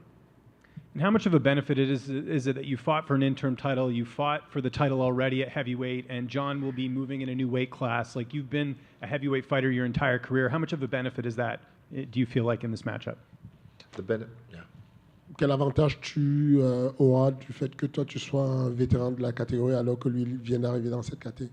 Yes, for sure, 100% is going to be an advantage because I started in this division. So this is not something new for me. It's going to be new for him, even if he did, I'm sure, a lot of sparring with some heavy guy. Even if he did that, yes, I got more experience than him on it. Yeah. And just last one from me. I don't know if you looked at the betting odds, but you're the betting underdog in this fight. Does that surprise you? Les paris disent que tu es outsider. Yeah, perfect. I like that. Yes, perfect. I like that. Of course. We're talking about a guy with a big career, and I just started. Like I say, I got a really young career. So yeah, this makes sense. Hey, Ciryl, just one question for you. You've done some trolling of MMA fans in the past. Like when you fought Derek Lewis, you walked out to Mike Jones, and everybody thought that it was Derek Lewis coming out. Mike Jones? Yeah, who? Jon Jones is infamously known for walking out to God Gave Me Style by 50 Cent. Is there any chance we see you walk out to a 50 Cent song? No, I'm not sure about that. No. I'm going to use a French song for sure. And because now I got a union with my crowd in France, in my country. So, yes, for that, yeah. We're going to do for that. Ciryl, you brought in Shamil Gaziev, the Dagestani wrestler. I just wanted to know, how was that training with him? Beautiful. It was beautiful.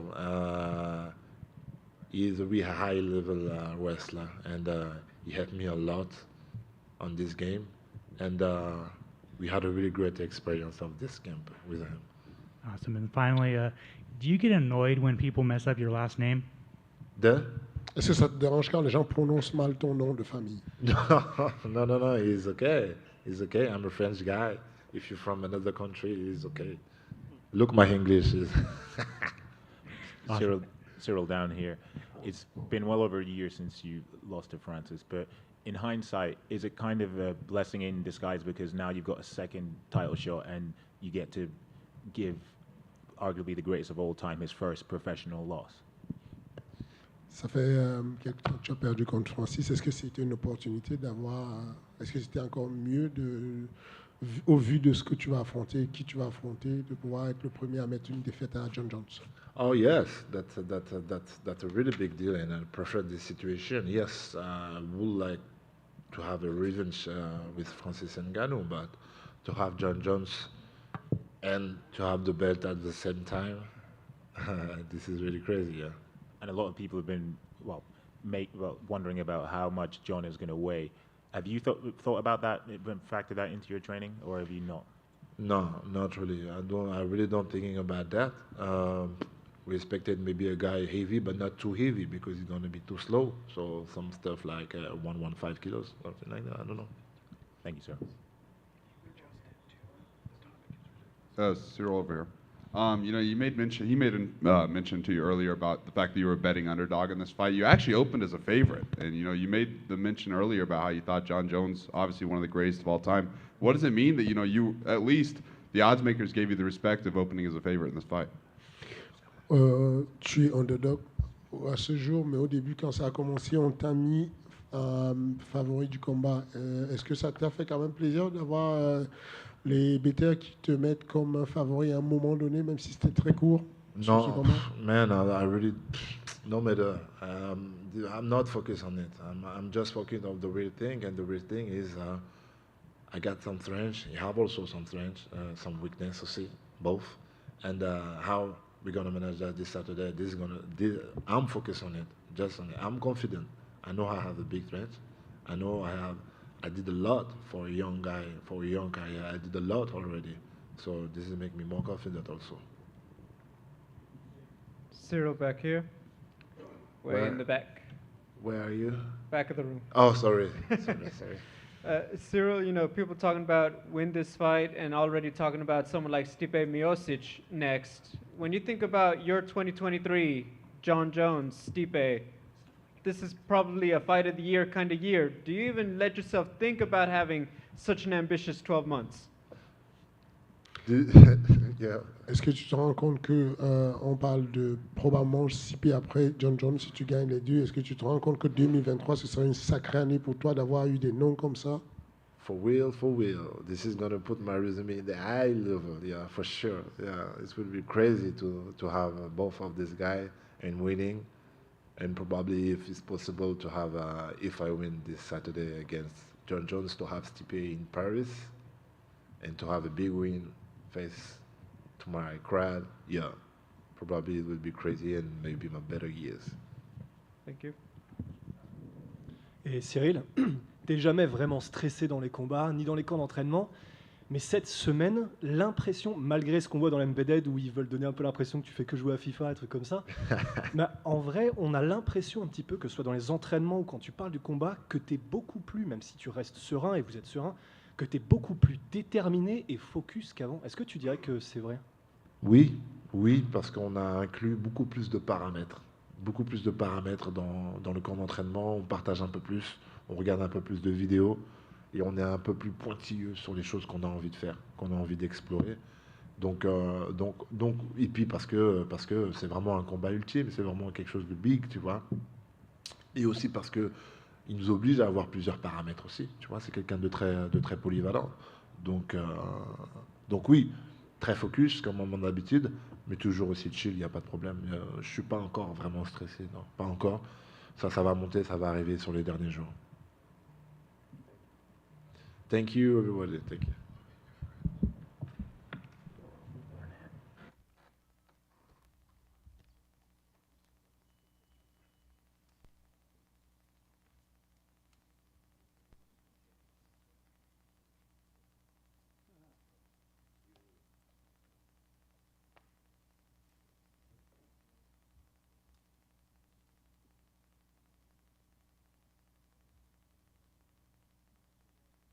Sam, we're going to be rolling.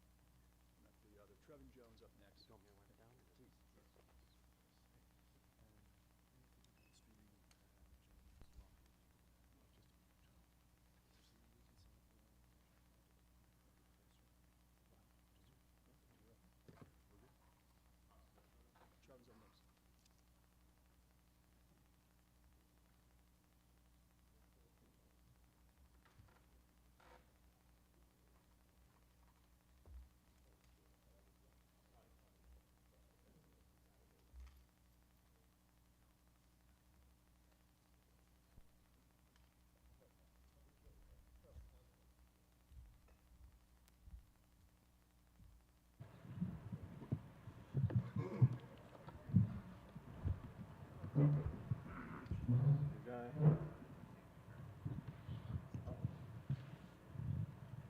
What's up, guys?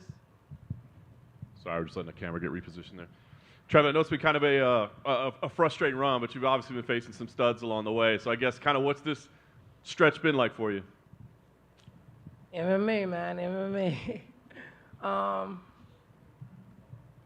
do believe I've been fighting some of the toughest guys. I do believe a lot of my fights entering the UFC where I was supposed to get big wins, a lot of them fell off, and these guys are pulling out, so the UFC had no choice but just to throw me in the mix. That's what I believe. You know, I believe I'm supposed to have a lot more wins in the UFC, and a lot of those rematches that fell off, I asked for all of those fights, and they never wanted those fights, so this is what they want from me, so this is what they're getting from me. Well, now you're the one jumping in. I guess how did this situation come about for you, this opportunity? Cody lost his opponent. Everyone's saying the UFC is trying to get you out of there, right? So my manager hit me up. He said, Cody lost his opponent. Do you want me to throw your name in the mix? I said, go ahead. I didn't think anything of it. Coming off losses, Cody being a former champion. And now here we are. Do you talk about that? Because Cody's had some challenges too, but obviously, as you said, a former champion, a very exciting fighter. So I don't know, does this feel like a big fight for you to face a former champ? Absolutely. How many UFC champions have they had at 135? What, 4 max? So to get a chance to fight a former champion, like they probably got like 80 guys on a roster, 90 guys on a roster. They don't get to fight the former champion. So this is definitely a major fight for me. I love it. Last thing for me, I guess, what should we expect? Like you said, it's just kind of MMA, and you've been facing tough people. I mean, have there been any big changes in your game and your approach, or you just kind of stick with what you've been doing and hope the results fall your way? No, I'm not hoping for anything. I'm prepared for this fight. You know, it was short notice. I've been training. I just had to get a lot of weight off. That's the only thing I was focused on, but I've been training. And I went to Fortis MMA now, so I'm hoping that's going to be the difference. I went to Fortis MMA. I was there for a little bit, you know, got with coach, got a good game plan going, and I believe I'm ready for this fight. Trevin, over here, other side. You mentioned, like, obviously you weren't the original opponent for this, but when you slide into a fight, not necessarily last minute, but it's obviously not a full camp, do you prefer having that short, like, window so you don't have to, like, sit and dwell on the fight as long? You kind of just jump right into camp and then the fight happens? I don't really have any thought on that, but my whole career has been short notice fights, you know, fighting out of Guam and not being tied to any organization. I've always been a guy on the back end that had to take late fights. So honestly, I got a lot of great results doing late fights, probably better than a long fight. So I looked at that like, okay, you actually do well with these late 3-week notice fights. So I have probably more than 10 3-week notice fights, more than 12 3-week notice fights. So I'm hoping this turns out just like those fights turned out. And I'm sure you've heard, like, after Cody's, like, recent run, his slide, like, oh, Cody's done, like, he has no chin, he just kind of rushes forward and this and that. Do you just kind of put that out of your mind, knowing, like, what he can do? You can't just, like, bank on what people are telling you he's probably going to do. Yeah, I'm not focusing on that. I'm focused on the best Cody. He doesn't want to lose just like I don't want to lose. So I'm not focused on any of that. I'm not focused on what people are saying. I'm only focused on myself, my game plan, and what I need to do to Cody to beat him. Absolutely, I believe I have a lot of power, and if he gets over-aggressive with me, that I could lay that shot, I have to believe that. I also believe he's going to try and wrestle me and take me down, so I'm also prepared for that, considering the way my last fight went. So I'm prepared for this guy, man. Yeah, he's a former champion or anything, but I'm always willing to put myself up to the task, and I'm ready for this fight.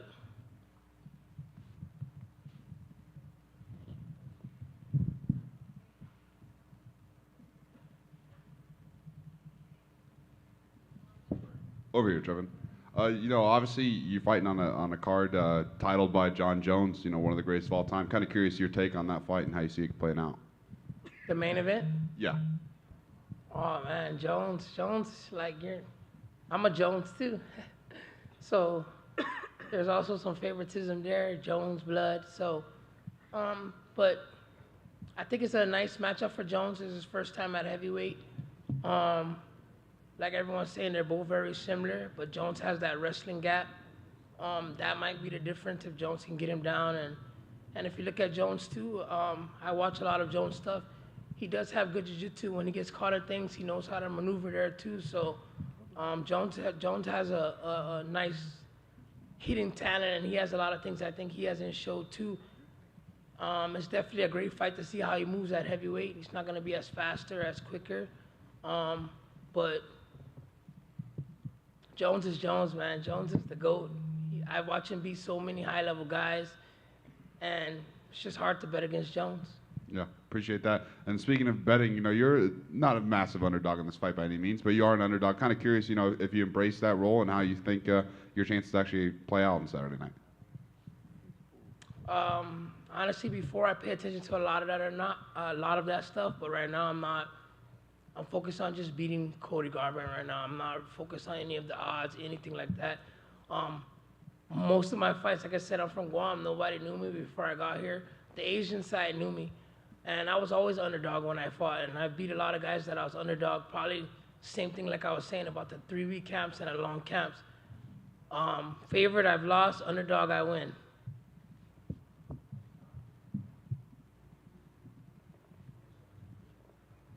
Thanks, guys.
Lex, obviously you've been working a long time to get to this point. Here it is, title fight, co-main event, T-Mobile Arena. I guess a couple days out. What's the feeling like for you right now?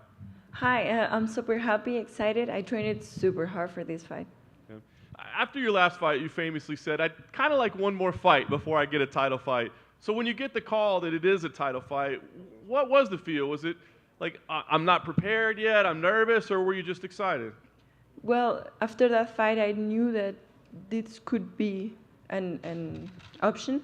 And since that time, I just was focused on recovering and training just in case this could happen. So yeah, I always, I don't know why, but I had this date, March 4, on my mind. I don't know why. My coach called me. He said, hey, we have the championship fight. And I was like, true? Said, yeah. And I said, like, let's do this. Okay, we're ready. Why not? Who would say no to a championship fight, right? Absolutely.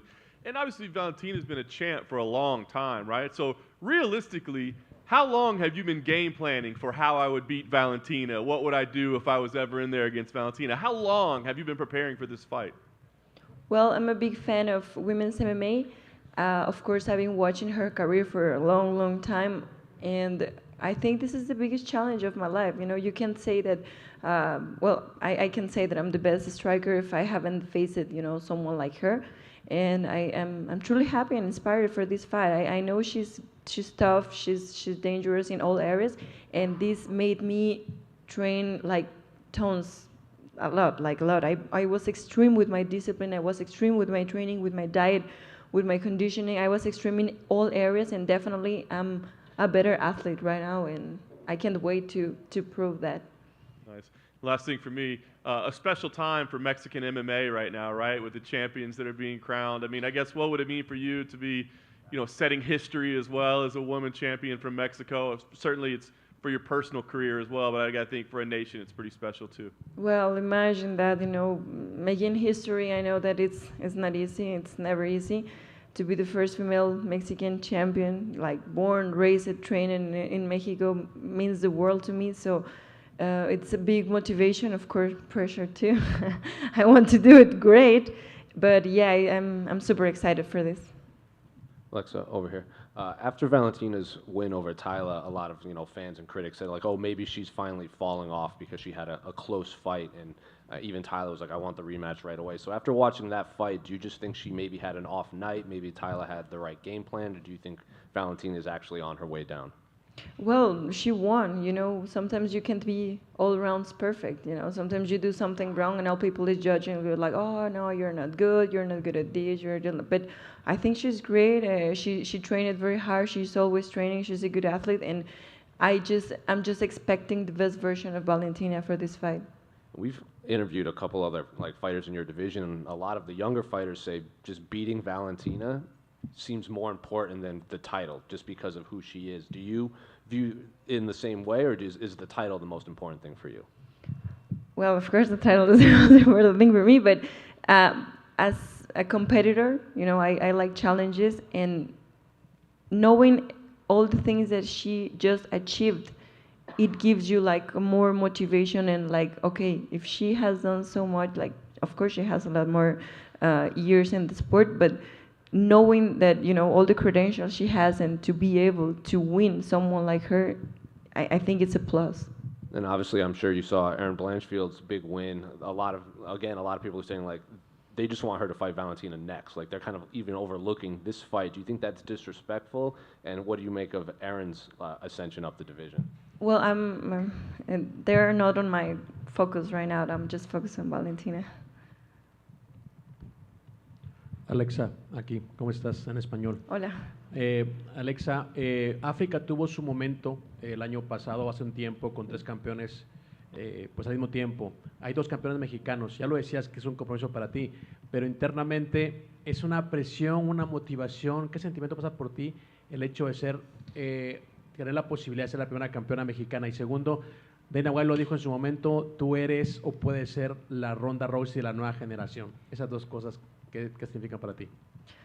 Pues claro, yo creo que es un poquito de las dos, ¿no? Es un poquito de nervios y motivación, pero definitivamente es muchísima motivación. Realmente quiero ganar ese cinturón.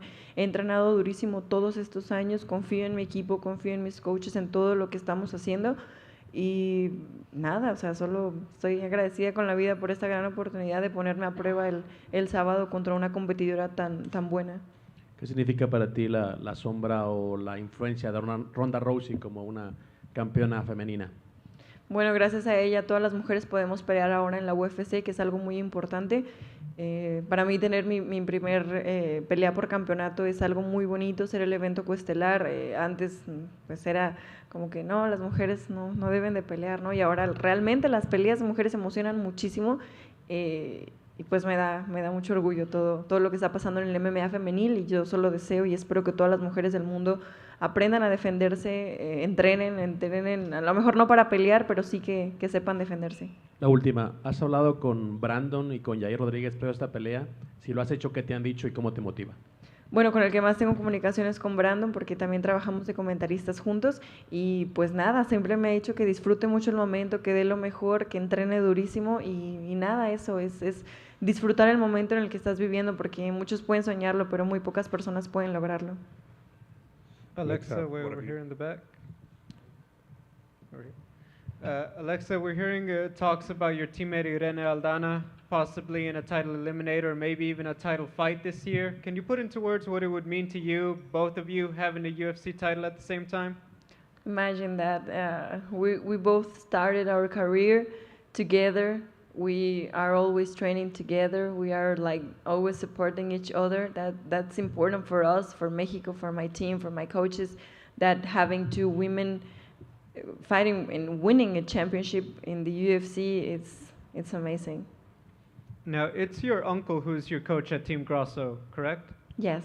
Do you ever feel like he's tougher on you in the gym because he doesn't want to make it look like he's treating you nice because you're family?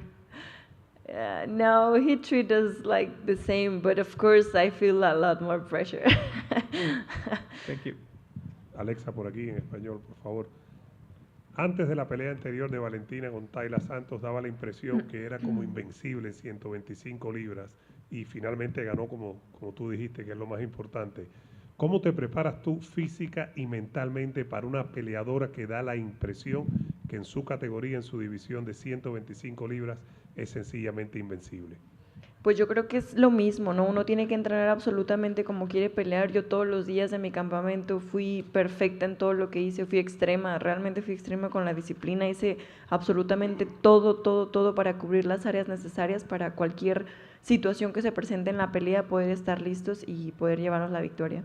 ¿Sientes tú el peso de tu país cuando te subas a la jaula, al octágono el sábado? ¿Sientes tú que todo tu país va a estar contigo, que vas a tener a tu gente y eso te va a ayudar en cierta manera? Claro que sí, a mí me encanta escuchar a las personas cuando van a apoyarme, me encanta sentir toda la vibra y yo siempre les digo, no pónganme sus oraciones porque realmente creo en la buena energía y que con el trabajo duro que estoy haciendo con mi equipo y con todas las personas apoyándome vamos a poder llevarnos ese tercer cinturón a México. Mucha suerte. Gracias.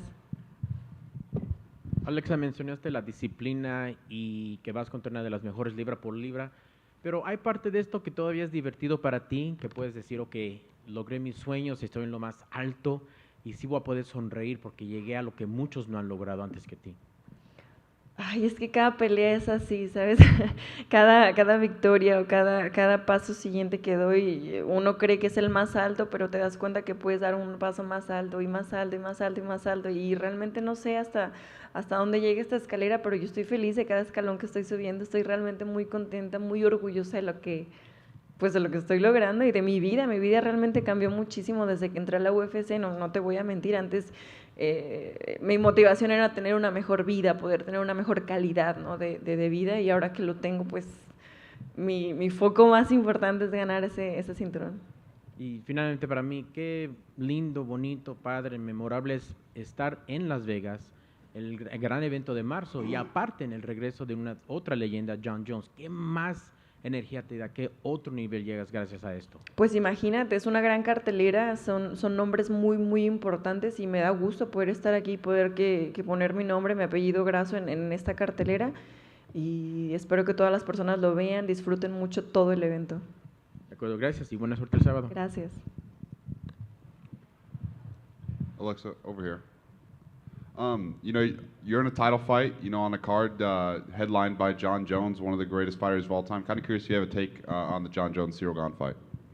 I think it's an important fight. It's interesting too, because Jon Jones has a long time without fighting. She changed the weight class, so I'm excited to watch his comeback. And then, you know, up against Valentina, you know, you're about to be the biggest underdog you've been, maybe except the Tatiana Suarez fight. Kind of curious, you know, if you're embracing that role, as, you know, most people are going to count you out.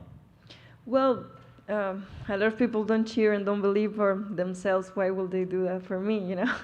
I just want to prove that I'm doing everything the best way I can, so I'm going to give my best to be the champion on Saturday.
Shavkat, obviously a huge opportunity here, big card, Las Vegas, pay-per-view. I guess what's the excitement level like right now for this fight? Огромный шанс для тебя, Лас-Вегас, большой pay-per-view турнир. Насколько ты взволнован? Да, конечно, очень большой турнир. Я, в принципе, настроен мощно, как всегда, как обычно, можно сказать. Yeah, it's a great big event. You know, I'm in a great mood. You know, just ready to go as usual. You were supposed to fight earlier this year, of course. I guess what were your feelings when that fight was canceled, and was there any thought of maybe getting another opponent instead? Ты должен был подраться ранее в году. Какие у тебя были чувства, когда бой отменился? Хотел ли ты, чтобы заменили соперника в январе? Ну, сначала хотел, конечно, заменили, но они не смогли найти на короткое время, получается. Но, в принципе, что не происходит к лучшему. И зато я буду драться такой на мирном турнире и один из главных боев. Yeah, at first I wanted them to find the replacement, but they couldn't. You know, everything happens for the best, and now I'm part of such a big event. It seemed like you kind of wanted to keep this fight together, as you tweeted at Geoff and that sort of thing. Is there something about the matchup stylistically that you like, especially? Показалось, что ты именно хотел все-таки с Джеффом все равно подраться. Что-то именно в этом поединке тебя привлекает, стилистически или нет? Просто он выше меня в рейтинге, а так он хороший боец, хороший ударник. Будем проверять его, как он будет действовать в бою со мной. Yeah, you know, he's just higher in rankings than me.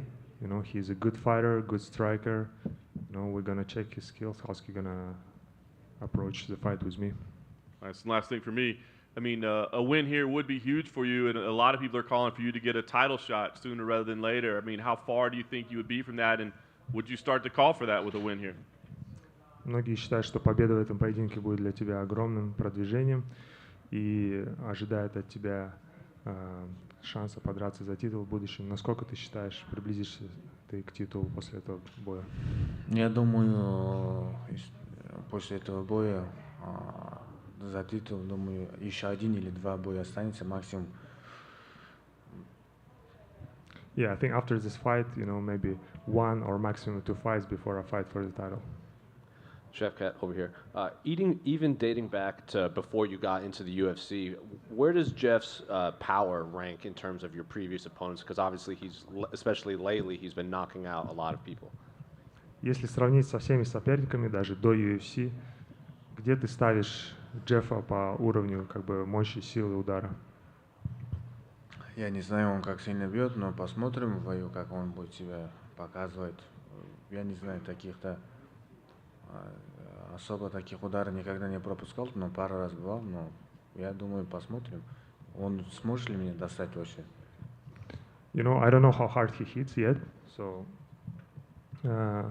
we'll see. We'll see his level at the fight. We'll see if he can reach me and touch me at all. Just from watching his fights, does anything stand out about him besides his power? Изучая Джеффа Нила, что-нибудь еще выделяется, кроме его вот мощи ударов? Не знаю, но быстрый вроде бы так, как двигается неплохо, дышит хорошо. I think he's pretty fast, you know, he have a good movement and good cardio. And correct me if I'm wrong, this is your first major UFC fight in front of in a sold-out arena like this in T-Mobile, so have you thought about that leading into this fight? Получается, что это твой первый бой со зрителями на такой большой арене. Думал ли ты об этом вообще? Не особо не думал, конечно, приятно, что зрителям много народу будет смотреть на мой бой, получается. Интересно, это тоже самое просто, люди будут побольше и все. I didn't think about it much, you know. It's good that it's going to be a big event and big crowd, you know. It's going to just make things more interesting. Shavkat over here. Hi. With this being a card that features Jon Jones in the main event, does this feel like a bigger fight week for you compared to other fights? Учитывая, что Джон Джонс главный бой вечера, как бы ты считаешь, ты оцениваешь этот турнир и всю неделю боя больше, чем обычно? Да, конечно, это большой бой, большой турнир, можно сказать. Джон Джонс это один из величайших спортсменов, который был. Yes, for sure. You know, Jon Jones is a big name. It's a big event, and Jon is one of the greatest athletes to ever do it, for sure. You have a very large fan base. What has been the fan support leading into this big fight with Geoff Neal that's going to be on the pay-per-view? У тебя большая фанатская поддержка. Как ты ощущал ли ты эту поддержку перед боем с Джеффом? Да, конечно, всегда поддерживают. Мои болельщики во всех мирах уже начинают появляться. Спасибо за поддержку. Я ощущаю, я чувствую. Yes, I feel the support of my fans. Now I feel like I get more fans around the world too. So yeah, thank you very much for the support. Shavkat down here. Saw you recently trained with Kamaru Usman. What was that training session like? Он видел, что ты немного потренировался с Камару Усманом. Как прошла тренировка? Мы один раз только занимались, но это недолго было, чуть-чуть работали, там одну тренировку, можно сказать. Ну, нормально, в принципе, как скажем, обычный человек, ничего такого сверхъестественного нету. Yeah, we just had one short training session together a while ago. You know, it was just a normal session. You know, nothing superhuman about Kamaru. Just a normal training. Do you think he'll win his belt back against Leon Edwards? Считаешь ли ты, что Камару выиграет бой с Эдвардсом реванш? Я не знаю, но время покажет. Но думаю, конечно, Камару как бы чуть-чуть больше шансов. I don't know, time will show, but I believe Kamaru have more chances to win. And who do you think will have the belt when and if you eventually fight for it? И как ты думаешь, кто будет чемпионом, когда ты станешь претендентом? Время покажет, наверное, не хочу угадывать. Думаю, если даже Камару титул заберет, он, скорее всего, уйдет. Yeah, I don't want to predict, you know, time will show. I believe even if Kamaru gonna win, I think it's not gonna take long for him to leave. Shavkat over here in the back. There's a viral video going out there of UFC commentator Laura Sanko being very impressed by you. I'm just wondering, have you seen it, and what do you think of having her support? Есть одно вирусное видео, где комментатор UFC Лора Санко реагирует на тебя. Видел ли ты это видео и как ты его оцениваешь? Да, видел, в принципе. Ничего не могу сказать. Конечно, как мужчина тебе приятно, как женщина, когда восхищается. В принципе, нормально отношусь. Yes, of course, I saw that video. You know, what can I say? As a man, you always like when woman adores you. So, what else can I say? That's it. Your teammate or your friend Rafael Fiziev also has a big fight 2 weeks from now. Can you put into words what it'd be like for both of you to get a victory this month?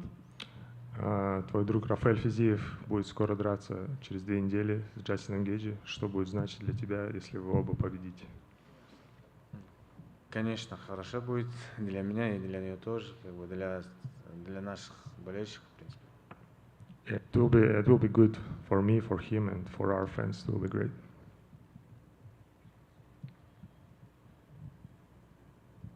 Shavkat over here. Earlier, Geoff Neal was up here speaking. You're a pretty big betting favorite in this fight. A lot of people have been backing you for a while.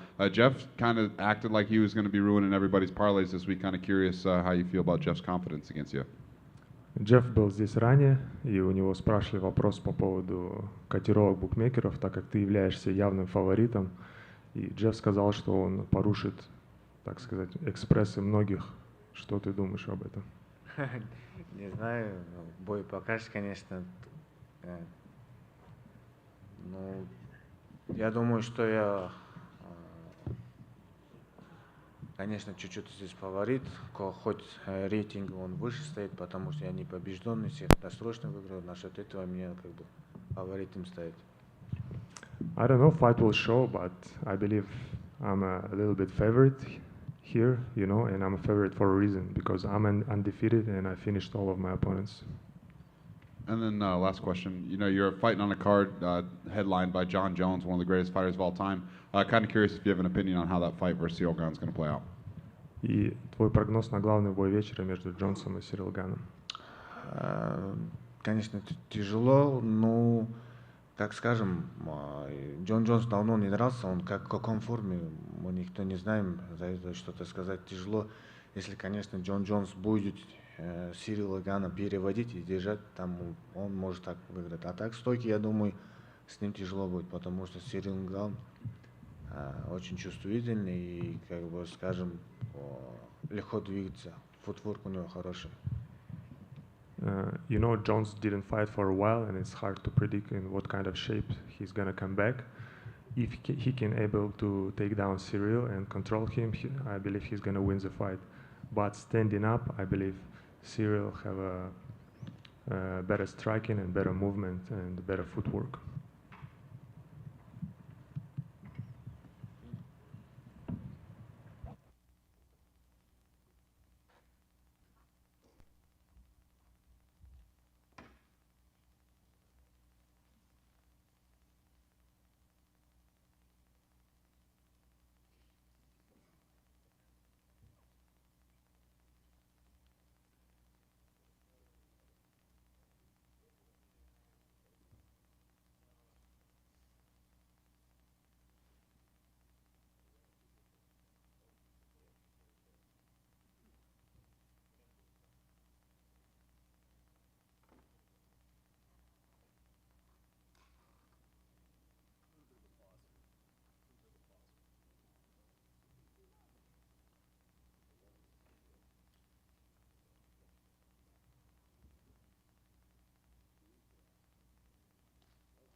Yeah.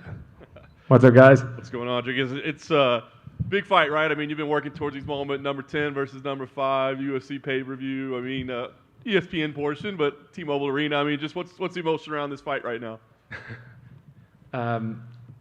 Well, you know, it's coming to light finally. You know, it's coming to light, and in the beginning of my UFC career, like we had COVID, we had a lot of things. We had opponents pulling out, And now it seems like that bumpy road is out of the way, and I'm getting that fights. You know, I think this is fight number 3 in the last 7 or 8 months, and that's beautiful, and that gets me to fight in the top 5. After this fight, you know, there's nothing else than fighting for that number 1 contender spot, and I'm so happy to be here. It feels like Vegas is my second home now, and the fact that they bring me here every time for the biggest events, you know, it puts a stamp on my work, and I'm really happy about that. You mentioned that, right? It was so hard for you to get fights, and now you're fighting so frequently. I mean, is there any downside to that at all? Like, I mean, between the travel back and forth, the camps that you got to put in, I mean, has this been a difficult pace for you to keep up at all? Not at all. No, not at all. You know, I always say, especially when you're a bit further back in the rankings, you need to work to get to where you want to be. I'm not a guy that came into the UFC as a youngster. Well, not an older guy, but I didn't come into the UFC with that I needed to build myself up. I needed to find my feet in the octagon for sure. But I had 3 world titles outside of the UFC. I was a K1 amateur world champion before turning pro in MMA. I'm used to the competition. So once I got my shot, I knew I wanted to go at this fast. I wanted to climb the ladder as fast as possible, fighting the best possible guys, and not refusing any fights. You know, if you can't beat this guy now, what do you want to do when you're champion?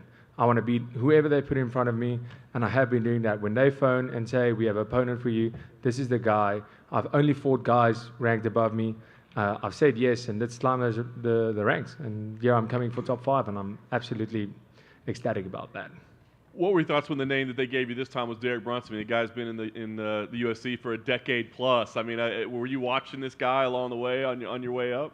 Yeah, absolutely. Derek Brunson is a legend of the sport, and you know, he's fought. I actually said it yesterday. Like, this guy defended every single takedown Yoel Romero threw at him. This guy took Yoel Romero down, an Olympic gold medalist, 4 times. This guy's a legend. This guy has only lost in his past over the past, 3 years, against 3 or 4 years, I'm not sure, Adesanya and Cannonier. No shame in that. But, you know, once again, that's a testimony of what the UFC thinks of me. This is what the path they're giving me. And when they phone me, you know, since we've trained together, when I'm in the United States, I train down in South Florida at Killcliff FC, and it was almost like that's kind of weird, like how things worked out. Out of the 10 guys in the top 10, that's the guy they're picking, but it's an opportunity I can't say no to. And at the end of the day, it's nothing personal. It's just business when we get in there. Last thing for me, I think you kind of touched on it, but again, you beat number 5. That's huge, and I think you had the added benefit of being kind of a fresh name in a division that's had the same names at the top for quite some time. So a win here, I mean, do you feel like a number 1 contender fight is too soon? Do you feel like there's more? I mean, what do you think you should deserve or should get with a win here? What more is there than fighting for that belt? That's what I'm here for, and you know, the more will come when I defend it. The more will come when I go up the weight division and fight for another belt. When I defend my middleweight belt, become the greatest middleweight of all time. You know, that's a very, very high standard to set for yourself, but that's where I'm at. I don't have any other goals than being the greatest to ever do this. And I'm so happy to be in this situation, but I'm not very surprised. This is what the plan was, and it doesn't take away how exciting it is and how happy I am to be here every single time. It just, every time I look at it, I'm just think, damn, I love my job. Dricus, over here. Obviously, your past few opponents, they tend to like to keep the fight standing, and they're complete MMA fighters, but they like to strike. Derek, like you said, high-level wrestler, took Yoel Romero down. Are you happy with this type of opponent to showcase the rest of your skill set rather than just fighting strikers in the middleweight division? Yeah, absolutely. I knew that was coming. I knew they were gonna eventually send me, because they've been giving me strikers the whole time. I knew they were gonna give me a wrestling, grappling type of guy. Obviously, the fight with Muniz was one they wanted to do way back, and that fight had to be cancelled. But right now, yes, this is basically a test to see how I deal with somebody else that's not a striker. Not a striker, and see the rest of my game. And I'm absolutely so happy to showcase that I'm not only a striker, I'm not only a grappler, I'm not only a wrestler. If you're a wrestler, wrestle me and see how it goes. I'm extremely excited to go out there and prove that wherever this fight goes, I'm ready for it. Did you have to change your camp at all compared to the last few, knowing that Derek does have that threat that he's always shooting for your legs and wrestling? He likes to wrestle in there? Yeah, I mean, it's something you take note of.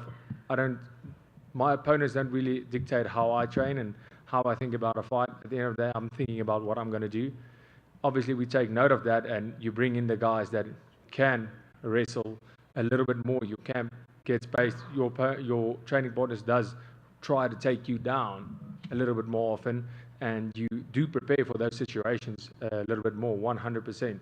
Against Darren Till, I wasn't preparing for a guy shooting at my legs that often. But, fighting a guy like Derek Brunson, that's something you have to consider. So, yeah, definitely we made the changes to be a bit more equipped for this fight, but nothing major, nothing out of the ordinary, just getting wrestlers, just wrestling for this camp. That's not the way MMA works. That's an old mentality. There's other middleweight fights on this card, but you're still below the debuting Bo Nickal, who's on the pay-per-view. You're on the prelims. Did you view that as any sort of like disrespect, or do you understand that like Bo is very popular here in America?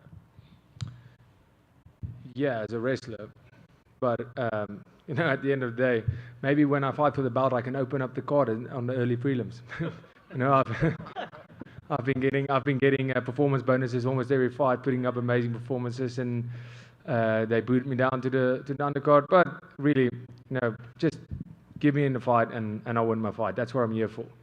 And final one, they've announced the rematch for Izzy and Alex. How do you see the rematch playing out? Yeah, I honestly think Izzy is taking the rematch. I think it's almost like if this is the last thing I'll do, I'm going to win Alex Pereira. And I think Alex Pereira has achieved in his mind. This is all just speculation that I've come to another sport and beat Izzy for a third time. He's proven what he needed to prove, and I don't know if he still has that hunger. I'm not saying he doesn't. I'm just saying I don't know. But I think for Izzy, this is something that this means more to him than ever being UFC champion. Quickly going off of that, like we talked to Izzy when he was in Perth, and he says like this rematch means more than the belt. Do you think that's the right attitude to bring into a fight against a guy that's already beaten you 3 times? Yeah, I think Izzy of old was a lot. He almost left it all in the cage, if you will. He didn't protect the belt. You could see it at the end of his title reign. It was almost like he was defending that title. He wasn't fighting to win fights. So I think that's a good mentality for him, and I hope he can impose that. Hey, Dricus, your last opponent, Darren Till, was granted his release from the UFC. I just want your thoughts on that. Yeah, it sucks to see that. I don't know what the whole situation is. I saw he made a comment on social media saying he asked for his release, so he needs to figure some stuff out. So, hopefully it's the case, and I do believe Darren Till can still make one hell of a run at this if he goes down to 170. That's what you said last time. Like you said, your media that you feel like he's a welterweight. Being in there with him, do you still feel like he needs to go back down to welterweight? No, I know he needs to go down to welterweight. And another card with fighting with Cameron. I just wanted to know your thoughts on that. Yeah, it's absolutely awesome for us. It's massive for South African MMA. It's massive for African MMA. It's massive for the UFC wants to do Africa really, really bad this year, and I think it's massive for the both of us. We're representing a flag, we're representing a whole country, and even though it's going to be for him maybe 1 or 2 a.m. and for me 4 a.m., we're going to have a whole country on their feet. Everybody going absolutely crazy. The unity, the vibe that's going to bring is absolutely awesome. I'm actually jealous that I have to be here and not there.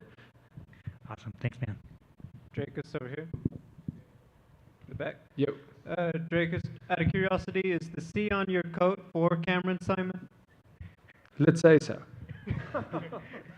And then, obviously, this time last year, 3 African champions. That has obviously changed. Is it a little does it bum you out? There's not as much gold potentially going back the next time they go, or do you see this as an opportunity? Now you do get to be the guy if and when they show up to Africa.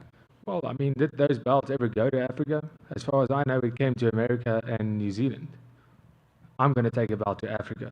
I'm the African fighter in the UFC. Myself and Cameron, we breathe the African air. We wake up in Africa every day. We train in Africa, we're African born, we're African raised. We still reside in Africa, we train out of Africa. That's an African champion, and that's who I'll be. Thank you. Hey, Dricus, right here. Just kind of going off what everybody else said, does it kind of feel like Cam Simon is like the little brother that your mom makes you bring everywhere with you now? Well, it definitely feels like a little brother, but Mom doesn't have to ask me to bring him. It's an absolute honor to have him with me. He's an incredible guy. We're amazing friends. We train together every day. We've been doing that for many, many years. And it's so cool to share this with him, and he shared it with me. He was at my debut before, way before he was even considered for the Contender Series. I think he was 1-0 as a pro. And to see his journey is absolutely awesome. And, it's a testimony of what we do at our team back home. It's not only me. I'm not a freak of nature out of my team fighting this weird style that people have been saying, and I'm winning fights luckily and great. No, it shows that the system we're doing, look at Cameron, he's an incredible athlete. And he's coming from the same gym, same coaching, same system. Team CIT, we are doing the things right. We are doing things different, but it's working. And it's incredible to see, and it's awesome to share my journey and his journey with each other. And you and I have talked about South Africans, work hard, play hard. I was told to ask you, if you're drinking out of your right hand and I call Buffalo, what happens? Well, I mean, rules are rules, right? So, for anybody that doesn't know, what happens? I'm going to down that faster than anybody you've ever seen. Appreciate it, bro. Dricus over here. You're number 10 in the middleweight rankings. You're a minus 250 favorite against number 5. How does that feel that, while the rankings may not support that, quote unquote, you're the better fighter, obviously the odds makers believe you are?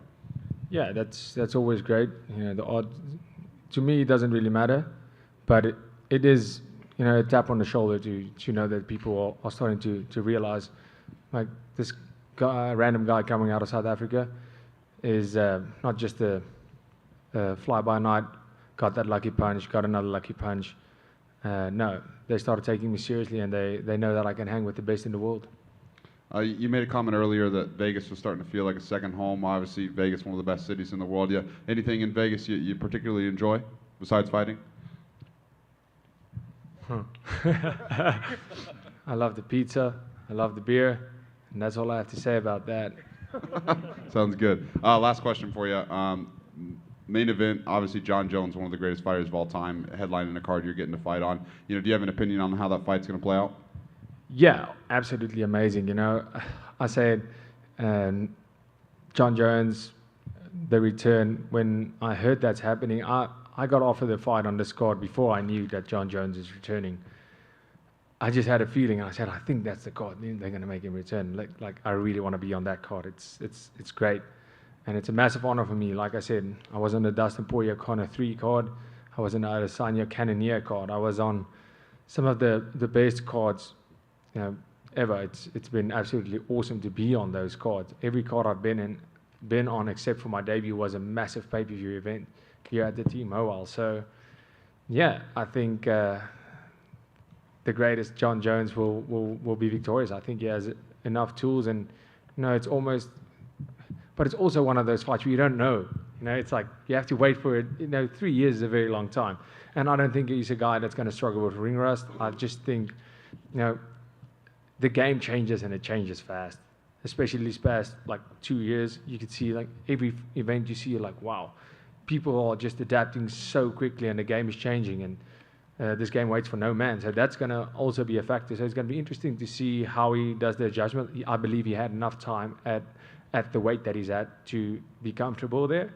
But it's going to be interesting to see. But I do believe that, he has the fight IQ and all the necessary tools to make the adjustments needed. Dricus, welcome back to your home away from home. Does it get easier as it progresses to acclimate to Vegas, adjust to Vegas, all that fun stuff that it is from training so far away?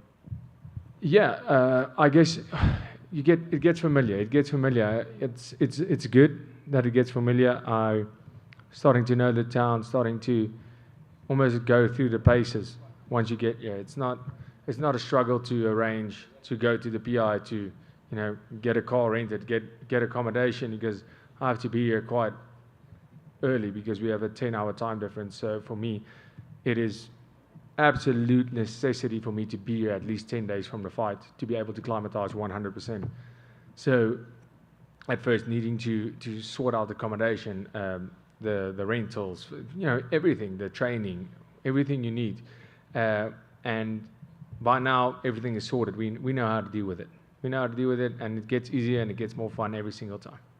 Excellent. And last for me, you mentioned the wrestling and preparing properly. I saw a little damage in the left eye. Is that hard sparring or what? Yeah, I mean, we go hard on earth, man.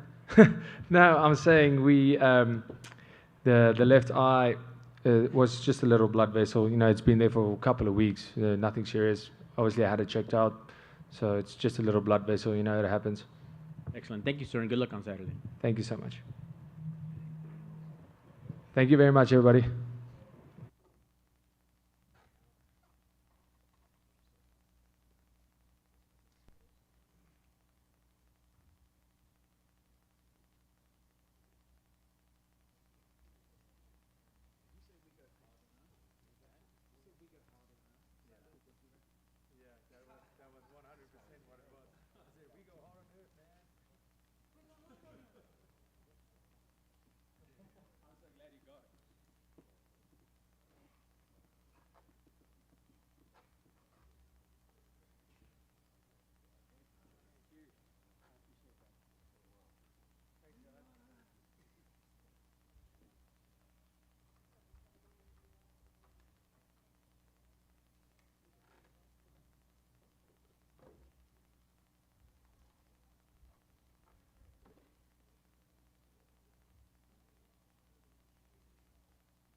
Valentina, pretty incredible preparing for your 8th consecutive title defense. I guess, I mean, are there still emotions, nerves, anything, or is it just business as usual for you at this point?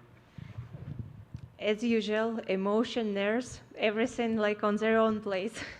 Fair enough. You know, obviously everybody's pointing to your last bout in June and saying, oh, maybe there's some weakness there. She's finally showing that she can be beaten. How do you look back to that fight in June? What do you think we saw in that fight? I think it was a good fight, and definitely we are speaking about the top competition, right? Best promotion of mixed martial arts in the world. We're competing all the best athletes. Definitely, you're gonna have to work out a lot, and not every fight can be like easy fight, right? But this is the difference between champion and challenger, because champion, no matter how hard is the fight, will find the way to stay the champion. This is what I show in the fight. No matter how hard it was, yes, it was harder than like maybe previous fight, but still the champion I am. Nice. You've continued to fight the best in the world. Alexa Grasso, amazing boxing skills, good on the feet, I guess. What do you see in her, and where does she stack up in terms of challenges that you've faced? Yeah, you said exactly. She is very good in what she is doing. That's why she is a contender for this bout, for this like next my title defense. And yeah, I took everything seriously about her. I know she's good in her striking, but we also cannot forget we are fighting mixed martial arts. So I prepared for everything as usual, and yeah, just be very attentive during the whole fight and be myself and do everything I have to do to win the fight. Nice. And last thing for me, obviously an 8th consecutive defense would be incredible. You're setting women's records, but then you would start getting next to the names like, you know, GSP and Anderson Silva and Demetrius Johnson. Do you look at things like that, and do you want to set records like that before you decide you're done? What else do you have left to check off before you say I've done enough? It's never enough. No matter how much you are doing, it's never enough, because for me, martial arts, it's my life. And I'm not competing for numbers. I'm not competing for like be next to some name or something like that. I do that because I love to do that. And if I do that, I want to be the best. Valentina, over here. In your last few fights, leading up at like the press conferences and the media day, you would say things like, they all say the same thing, they all talk. But Alexa's been very respectful of you. She praises you at media day. So has it been refreshing to have an opponent that isn't, you know, talking? She just respects your skills and wants to challenge herself. This is like I think it's all fighters, they have their own character, right? Alexa, she's Alexa. Other fighters, they're other fighters, and she won't like do things that she never did before, only because someone want to create trash talk or something like that, or more attention for the fight. No, I think this is exactly what this fight game need: characters. If you are like you are, be you are, not be someone else. If someone creating trash talk because he is or she is trash talkers, that's fine, but don't try to play some game that it's not yours. And yeah, I heard like she also mentioned about like everyone has a weak point, something like that, but and she kind of like will figure it out where is this weak point. But I want to say I want to leave a reminder. While you are trying to figure out my weak point, don't forget about your weak point. Don't forget about your fears. I know her fears, I know her weak point, and I will use it in my game. I saw you did some of your camp in Japan, and you did some sumo wrestling, or you were at the sumo wrestling. How was that experience? It was amazing. Actually, I didn't do training with the sumo wrestling.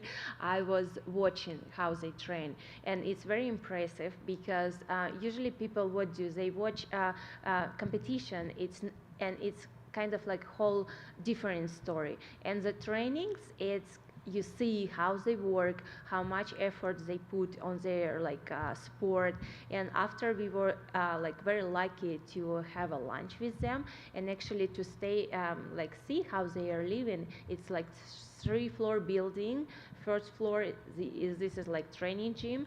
Second and third and one dormitories, and third when they like cook, and they cook by themselves.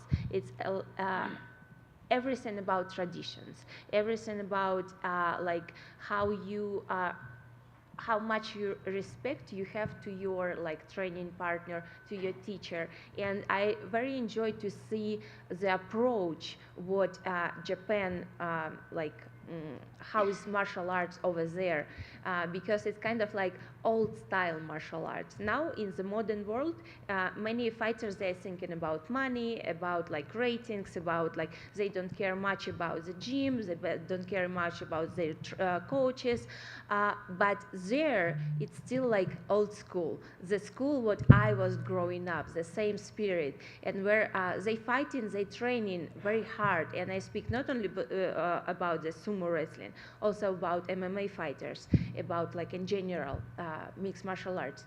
And they're training because they have an idea. They're very dedicated what they are doing. They fight for their noble things. They fight for their gym, their coaches, not because some money they will get. No, it's about honor, and I very respect that. Valentina over here. Hi. You mentioned training in Japan. Is there anywhere else you'd like to go next to train? You train all over the world. Is there any place you have in mind of where you'd like to train next?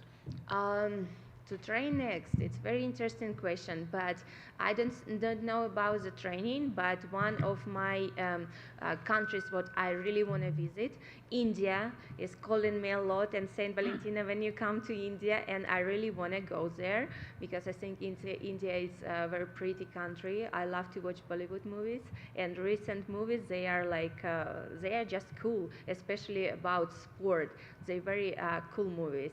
I want to go to New Zealand. I've been in Australia a couple years ago, but didn't have a chance to travel to New Zealand. And I think wherever I go, I will train as well. And just last question from me. When we spoke last, I know you mentioned that you feel like Erin Blanchfield would need one more fight if she was to fight for the title. But maybe more. Maybe, okay. Well, Dana White mentioned in an interview recently that he does think that Erin's next because of an issue with Talia Santos fighting in the United States. What was your reaction to that? I don't know if you saw that clip. No, I didn't see that clip. I didn't see, I didn't know because I am super focused on my upcoming fight this Saturday. But I still believe if they put her, that's fine. But I still believe she's not ready for the title fight yet. Valentina, aquí, ¿cómo estás? En español, ¿está bien? Está bien. Si bien es cierto, tú eres de Kirguistán originaria, también peleas por Latinoamérica. Técnicamente es la primera vez que dos peleadoras latinoamericanas van a pelear por un título en el UFC. Toda la gente te quiere mucho en Latinoamérica y está pendiente de esta pelea. ¿A ti qué significa Latinoamérica en esta pelea?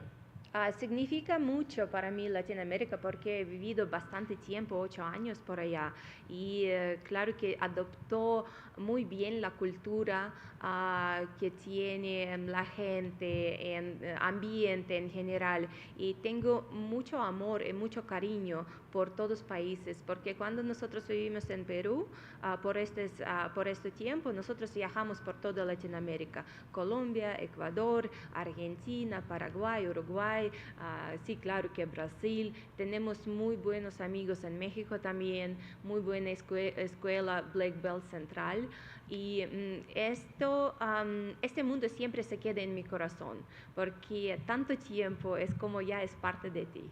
Valentina, hay mucho respeto entre Alexa y tú, pero en términos generales, ¿qué tienes tú que no tiene Alexa?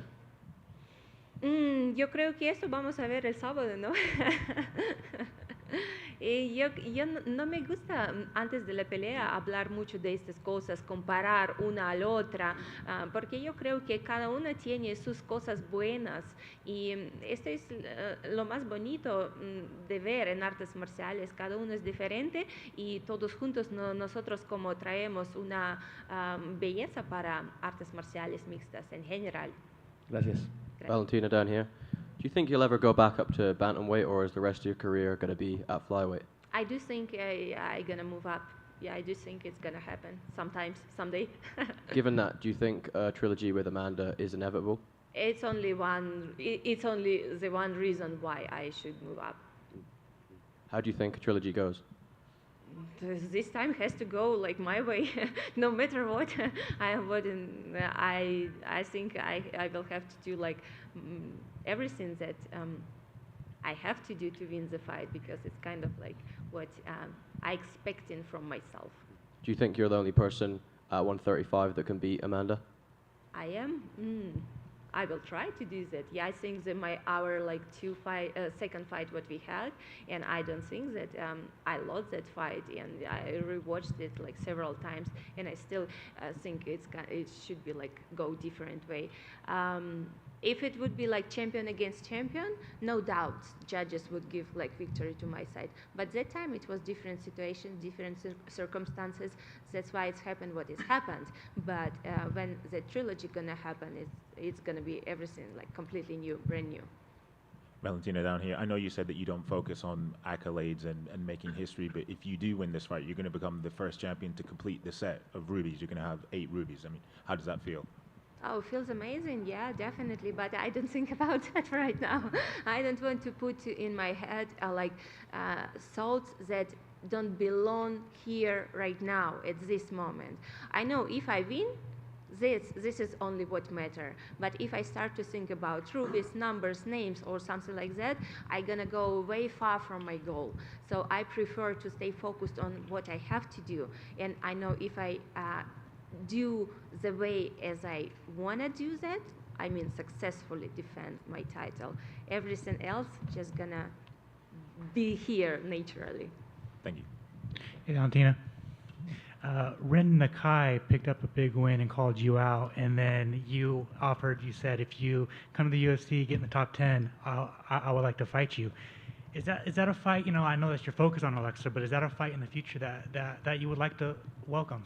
I think, yeah, I saw her tweet, and she was like saying things like that with a lot of respect and everything. I think she's like old school fighter who was first Japanese fighter fighting in UFC, and now having this successful career, what she is having, I think 10 wins like by KO submission, something like that.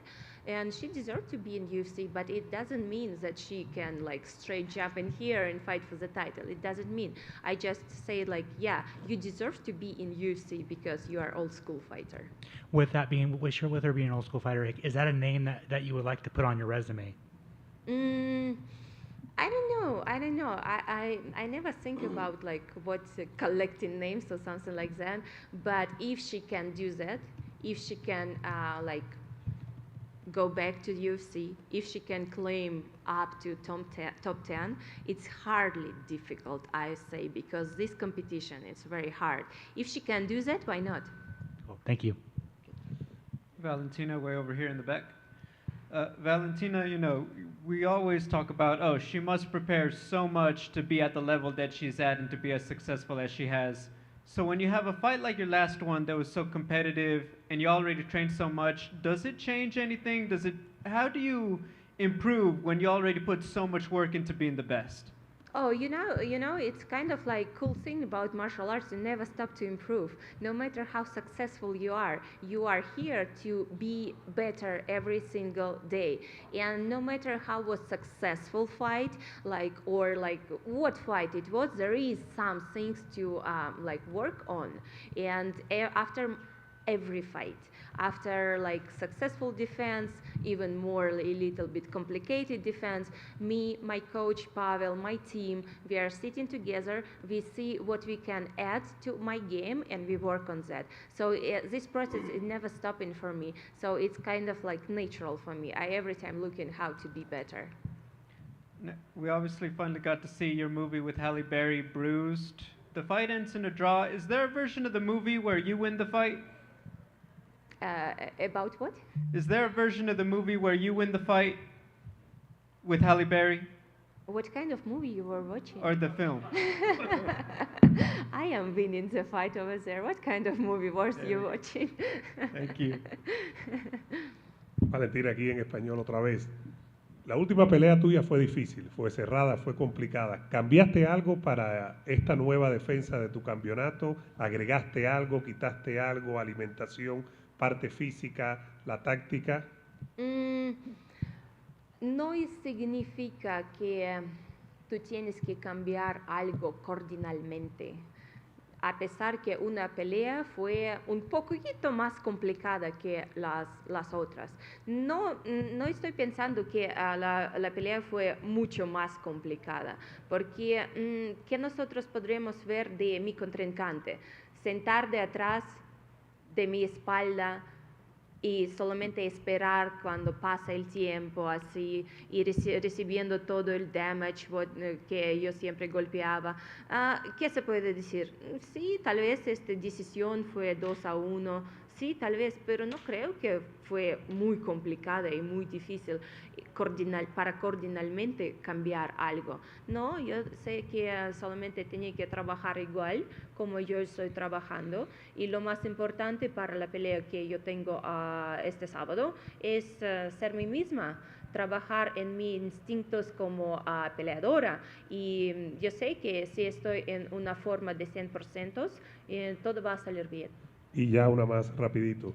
Llevas muchas defensas de tu corona y ganas y ganas y ganas. ¿Hay algún momento en que te aburres, que es lo mismo con lo mismo, que el reto competitivo tuyo dice necesito otra cosa? ¿Te pasa eso por la mente en algún momento o no? No, nada, porque cada pelea es pelea de verdad. Y cuando tú entras al octágono, el frente a ti es un rival que quiere golpearte con toda la fuerza, nunca no puedes estar aburrida, porque los golpes son de verdad. Muchas gracias. Gracias. Valentina in the back. Way back here. The competition in all of the weight classes for the women continues to improve. What are you seeing in the kind of this latest crop of competitors that has improved martial arts for the better, specifically in UFC? I see a lot of progress in competition, yes, and it's like female martial arts, they are on a huge level right now. And I was saying previously that flyweight is going to be the most interesting weight class in female division, and now we finally can see that and people accepting that. I was saying it for years, and now it's when time is passed, people kind of ready to accept it. It was there since the beginning, but now everyone is ready to accept. This is the difference. But yes, definitely the level is huge right now. Now we can see like not only style against style, for example, wrestler against striker. No, girls are like complete MMA fighter. They fight good in striking, they fight good in wrestling, they fight good in on the ground game. So this is the development of the sport. And MMA, mixed martial arts, is the sport #1 in the whole world right now. Last question for me. Next week in Dallas, ATA will have its spring national championships. What would you say to those young women and young men who are getting ready to head to the mat next week? Oh, just want to wish the best of luck for every single competitor, because sport brings happiness to every person, no matter how like result like what kind of result you can get, win or lose. But this is a part of this magic journey of the sport, and I say. From my experience, and I am in sport this year, like celebrating 30 years, I can say exactly this is what makes me happy. Thank you. Good luck to you. Valentina, over here. Over here. You know, you're a pretty big betting favorite, as expected at this point, against Alexa this week, and you've been as much of a Sherlock as it gets in the sport. Kind of curious, like, where your confidence is. You know, are you still deserving it to be a 5-1 favorite over somebody? You know, I never watched that before the fight. This is the less interesting thing, what it's like taking my attention about the odds and everything like that. Because I'm kind of like focusing on a real thing, in real, like when I'm gonna step inside of the octagon, I'm gonna face a furious girl what wanna like to take what is mine, and I not let her do that things. That's why I kind of like every time focus on myself and not looking who put me, or because it's kind of like you cannot be good for everyone. There is some people say you are good, there is some people say you are bad. So just be honest with yourself. Do what your like conscience says to you that this is the right things to do, and this is the most important. If you know that you are doing everything right, this is #1 what you have to take in your mind. Perfect. And then obviously your name is about as big as it gets in women's mixed martial arts, and you're fighting on a card with Jon Jones headlining, obviously the biggest name, or one of the biggest names in the sport. Curious how you think that Jon Jones-Ciryl Gane fight's going to play out. I think it's amazing fight, huge comeback for Jon Jones, amazing opponent, Ciryl Gane, and yeah, it's gonna be like just over the roof, the event by itself, because it's not only just about them, it's about whole fight card, and I think it's just amazing. Thank you so much.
Hello, everyone.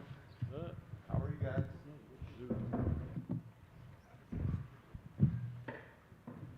I just put chapstick on. Am I mad greasy? How am I doing? Am I right? I'm good, D. I'm just messing with you. Oh, you're actually going to help me out. I appreciate that. You're so sweet. You're so sweet, Denise.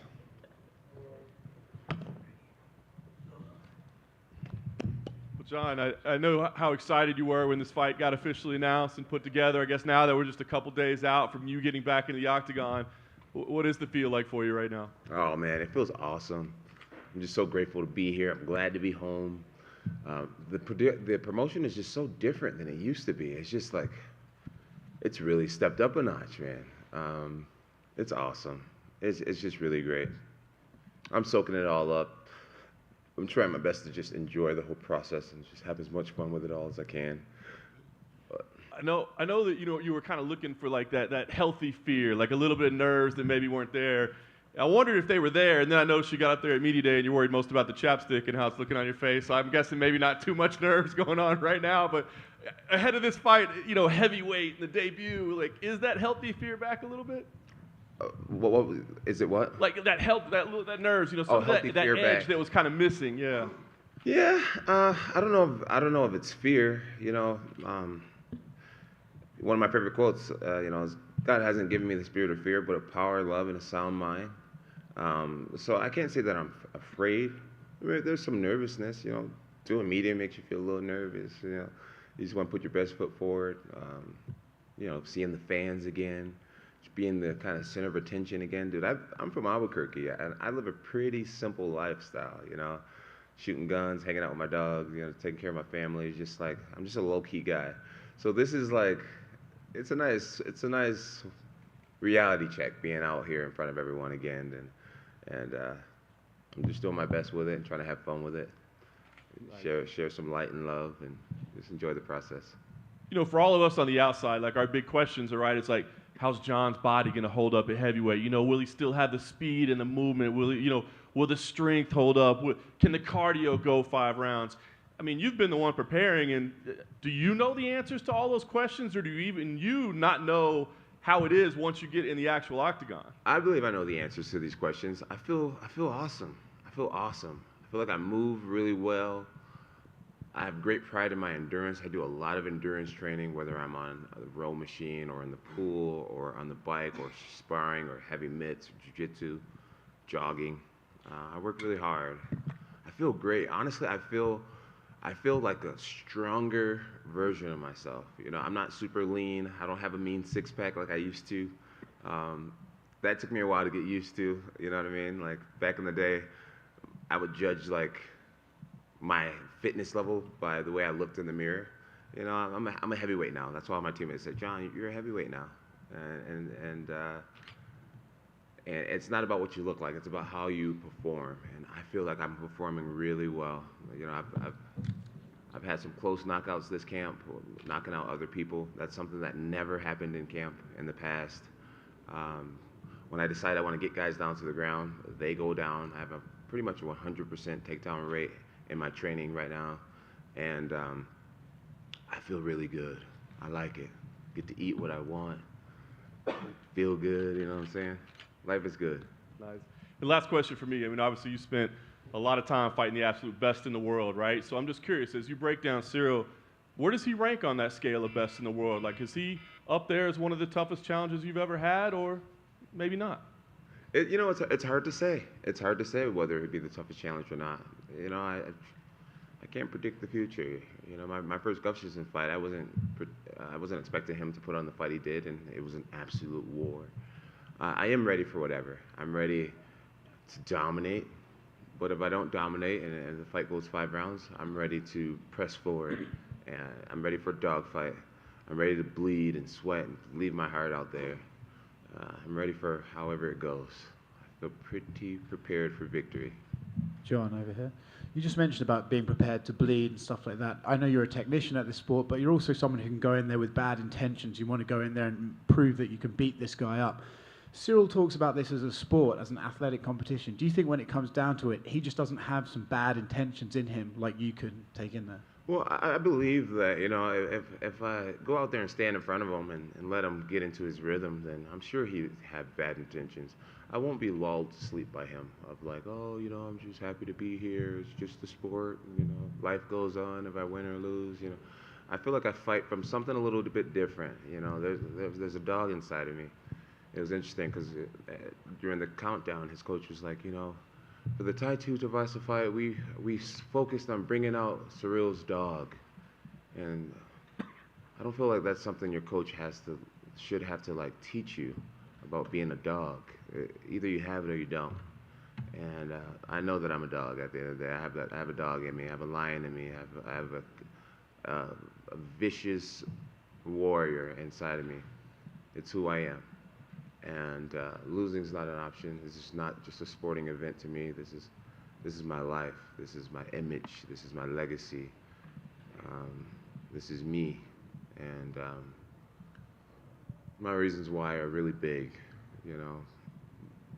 My reasons why are really big, and I don't know if his energy matches mine when it comes to the seriousness of how I take this fight in this game. A lot of people are talking about, wrestling versus striking and stuff like that, but in terms of big fight experience, you've done this, right? Yes, sir. He's had one or two big fights. The fight with Francis was a big fight. But do you think there's a chance that as he's walking to that cage on Saturday, the moment just starts to build and get to him, whereas it just won't for you? You know, I could see him staying composed in the moment. He fought Tai Tuivasa in front of his home country. I'm sure that was a massive moment for him.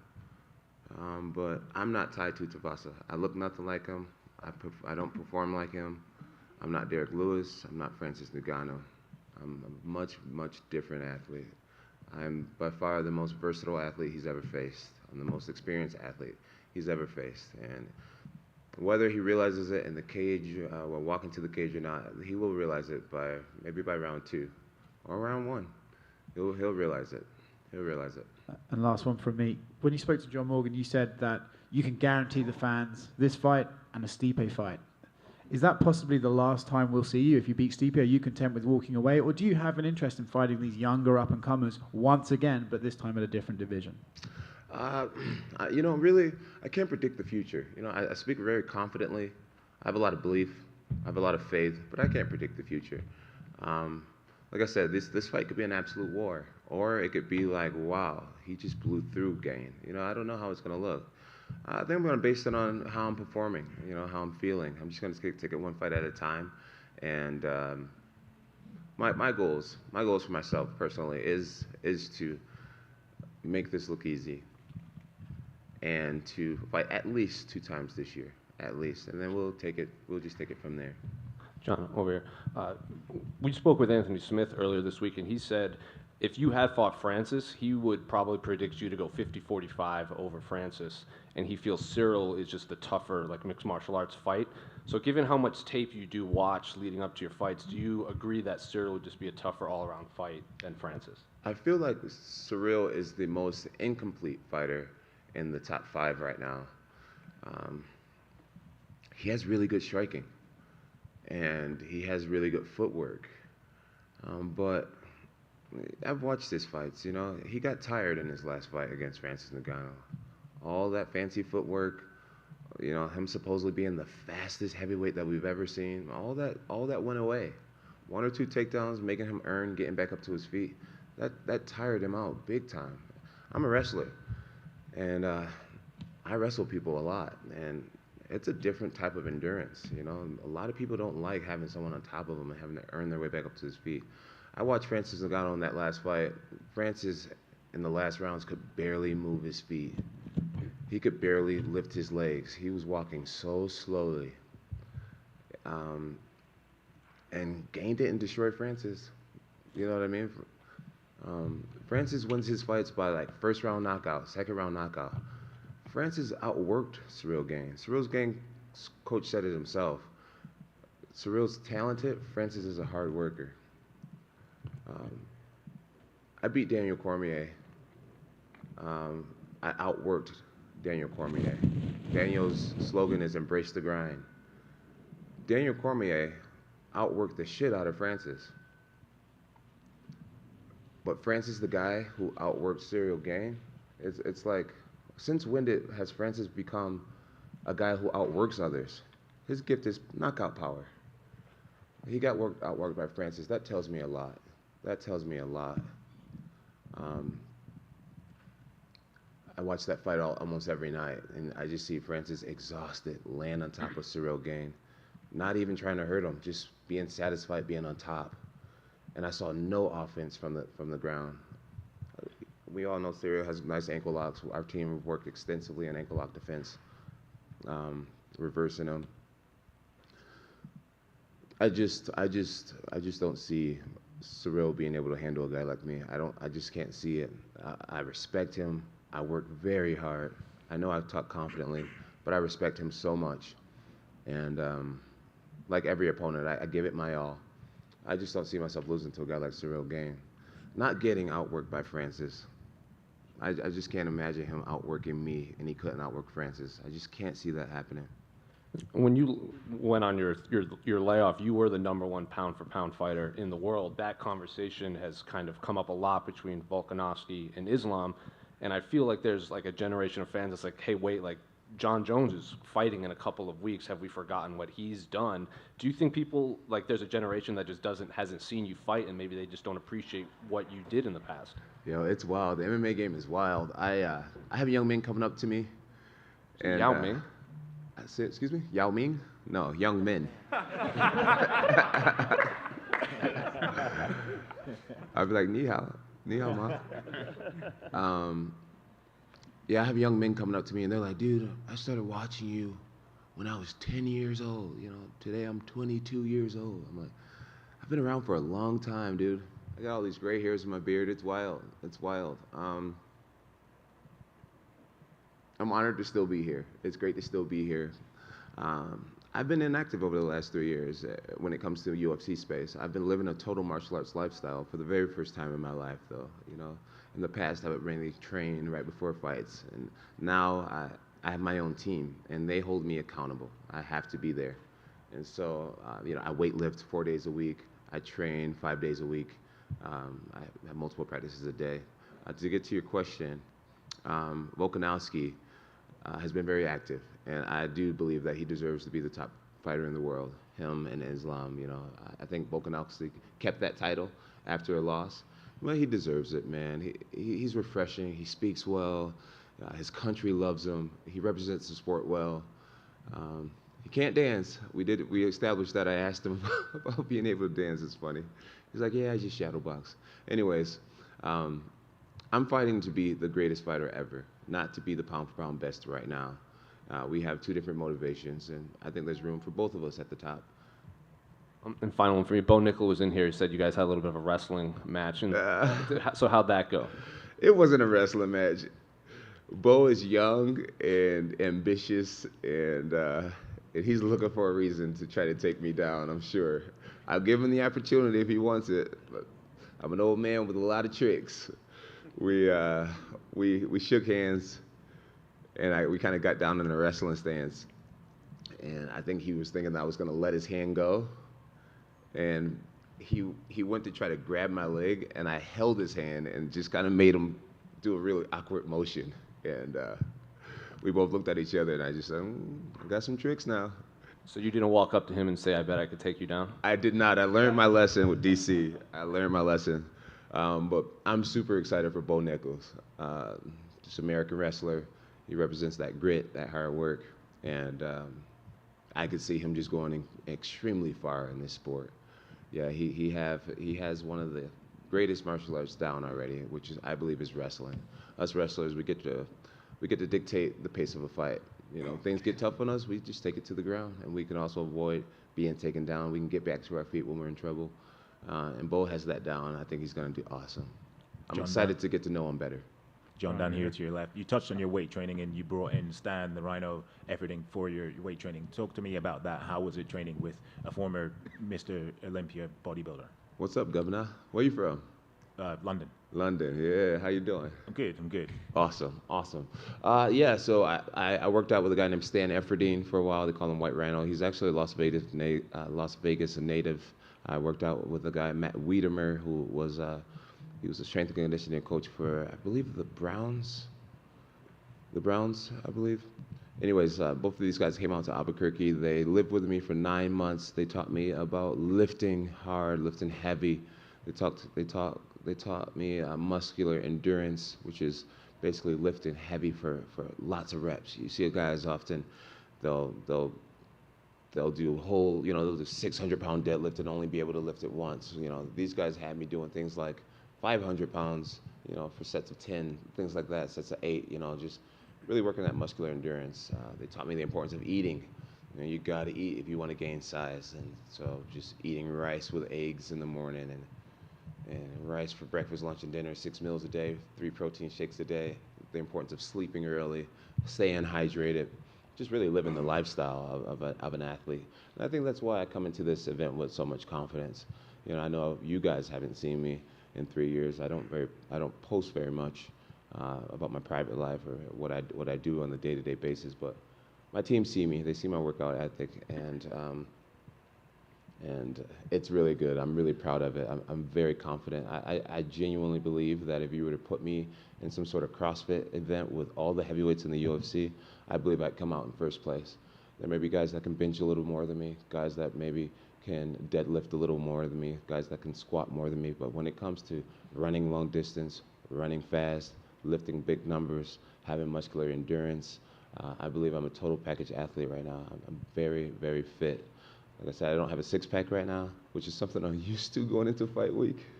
But I do not deny my physical fitness right now. I feel better than ever.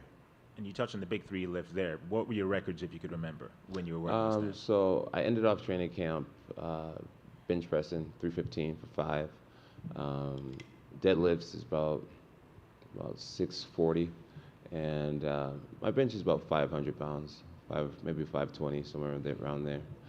Towards the end, I wasn't going for big numbers. I was just going for explosiveness and muscular endurance. But I've gotten pretty strong over the last 3 years. Final question from me.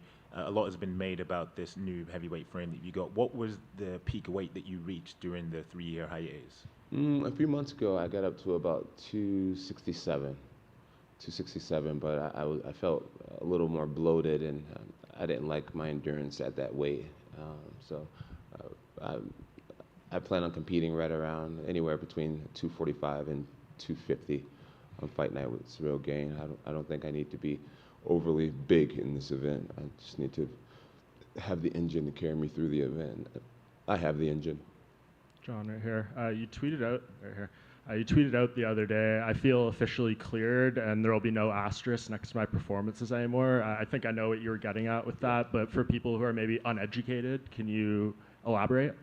Yeah, so USADA has changed some of the rules regarding picogram levels and what's allowed, and I've come to find out that all my findings were under the new legal limit, meaning that I would have been cleared from every test I've ever taken, and that means a lot to me.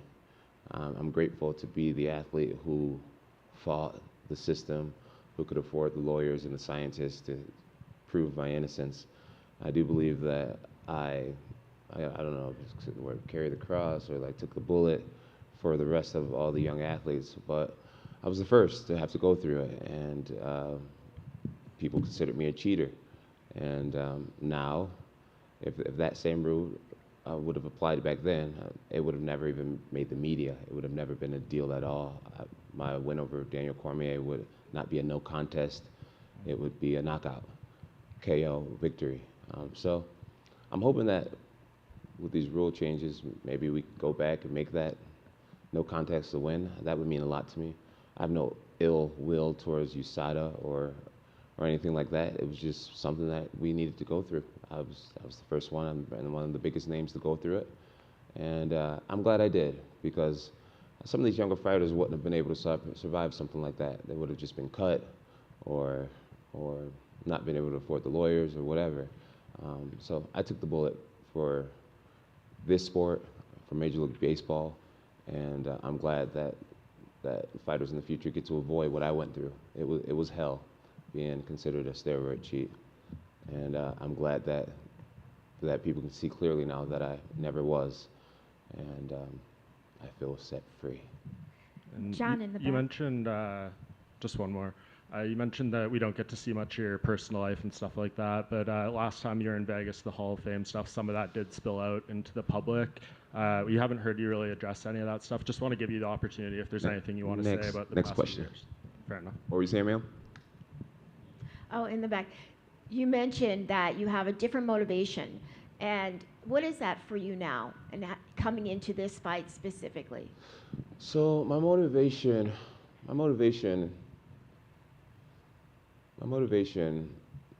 is to become the best man that I can be a reflection of God's love and His forgiveness, and ultimately have fans from around the world to see the Christ that's inside of me. None of us are perfect, and we all have ups and downs in life, and I genuinely believe that my imperfection makes me very relatable to a lot of people, and one of my goals is for people to one day see, like, if a person like Jon could love Jesus Christ, and if a person like Jon could have a relationship with Jesus Christ, then maybe I can too. And I really believe that my platform one day are going to lead a lot of people to Jesus Christ. I'm excited to get things right eventually. You know, I'm 35 years old, and I'm at an age where you can't make many excuses for downfalls and stuff like that, but I am a young man. And I'm looking forward to the man that I'm going to be one day when maybe in my 40s. You know, I'm not saying I won't make mistakes again in the future, but maybe the man that I'm in my 40s or 45, 50 years old, I'm going to be a man with a lot of experience. I'll be able to talk to young men and tell them, you know, things they don't want to do, roads they don't want to go down. And ultimately, I really do believe that a few souls will be saved because of my existence. And that is my motivation, to build a big platform and ultimately find ways to give glory to God. Just a final. Jon. What's up, man? There's a theory out there that your last 3 title fights, you were bored and that you were basically playing with your food. Now that time has passed and you're in a new division, was that true? Yeah, it was. It's not that I was bored and playing with my food. It was just that it was, you know, I wanted more. I wanted greater challenges. You know, these guys were relatively unknown, a lot of these guys, and I really wasn't happy with my pay either. That was a really big thing. And I was at a place where I was just like, how can I spike the interest of the fans? You know, no one knew Dominic Reyes for the most part. He was a killer, knocking out everyone, undefeated. No one respected him, you know, as good as he was, and we saw how good he was competing up until fighting me. No one respected him, and I was just stuck in this place of, like, you know, how can I get to a certain level as an athlete? Like, you know, you see these guys, Deontay Wilder, and you see all these athletes, you know, who are not absolute legends, you know, like these guys were right around my level, been competing right around the same time, but these guys got these Ferraris and private jets, and I'm just like, how can I get there? You know what I mean? And I just started to realize that I needed to bump up. That's what the fans wanted to see the whole time. It's like, maybe that's where my big money fights are going to be. And I just decided to make the leap. I feel like heavyweights, our division, is a lot of guys in their mid-30s, early 30s. And I just felt like the weight cuts were getting a little bit tougher. And I just felt I was at an age where I was just ready to eat more and lift more and be a big boy. And so, no time like the present. We're here now. And that the light heavyweight division has been kind of in disarray since you left that division. Did you kind of foresee that coming, like that title was going to change hands a lot? It's what happened before I became the champion. You know, Leon Machida had the belt, Rashad Evans had the belt, Rampage had the belt, Forrest had the belt. I mean, it just kept getting passed around. Then I came along and I was able to hold it down for a very long time. And then I leave the division, and now it's getting passed around again. It just shows how competitive these guys are. And humbly, it shows how special my reign was to be able to hold that down for so long. And it's a very special thing. I don't take any of it for granted. Jon, just down here. It's been 3 years since you fought, and also 3 years since Conor McGregor had a win. He's back this year. How do you see Conor coming back against Michael Chandler? There's only one Conor McGregor. I love Conor. I love what he represents, man. He's big. He's big. He has a gigantic brand. Some senses just as big as our sport, you know. And it's going to be great. It's going to be great when he comes back. He's going to bring a whole new energy. even more fans. It's great for all of us. It's great for the sponsors. It's great for the UFC. I wish Conor all the best. I love the way he's living his life. I never thought in my time I'd see an MMA fighter with a Ferrari yacht. Right? But he's done it. Lamborghini yacht. See, you guys know. I'm so proud of him. It opens doors for all of us. It lets young fighters know that it's possible. You know, there's great business outside of the sport.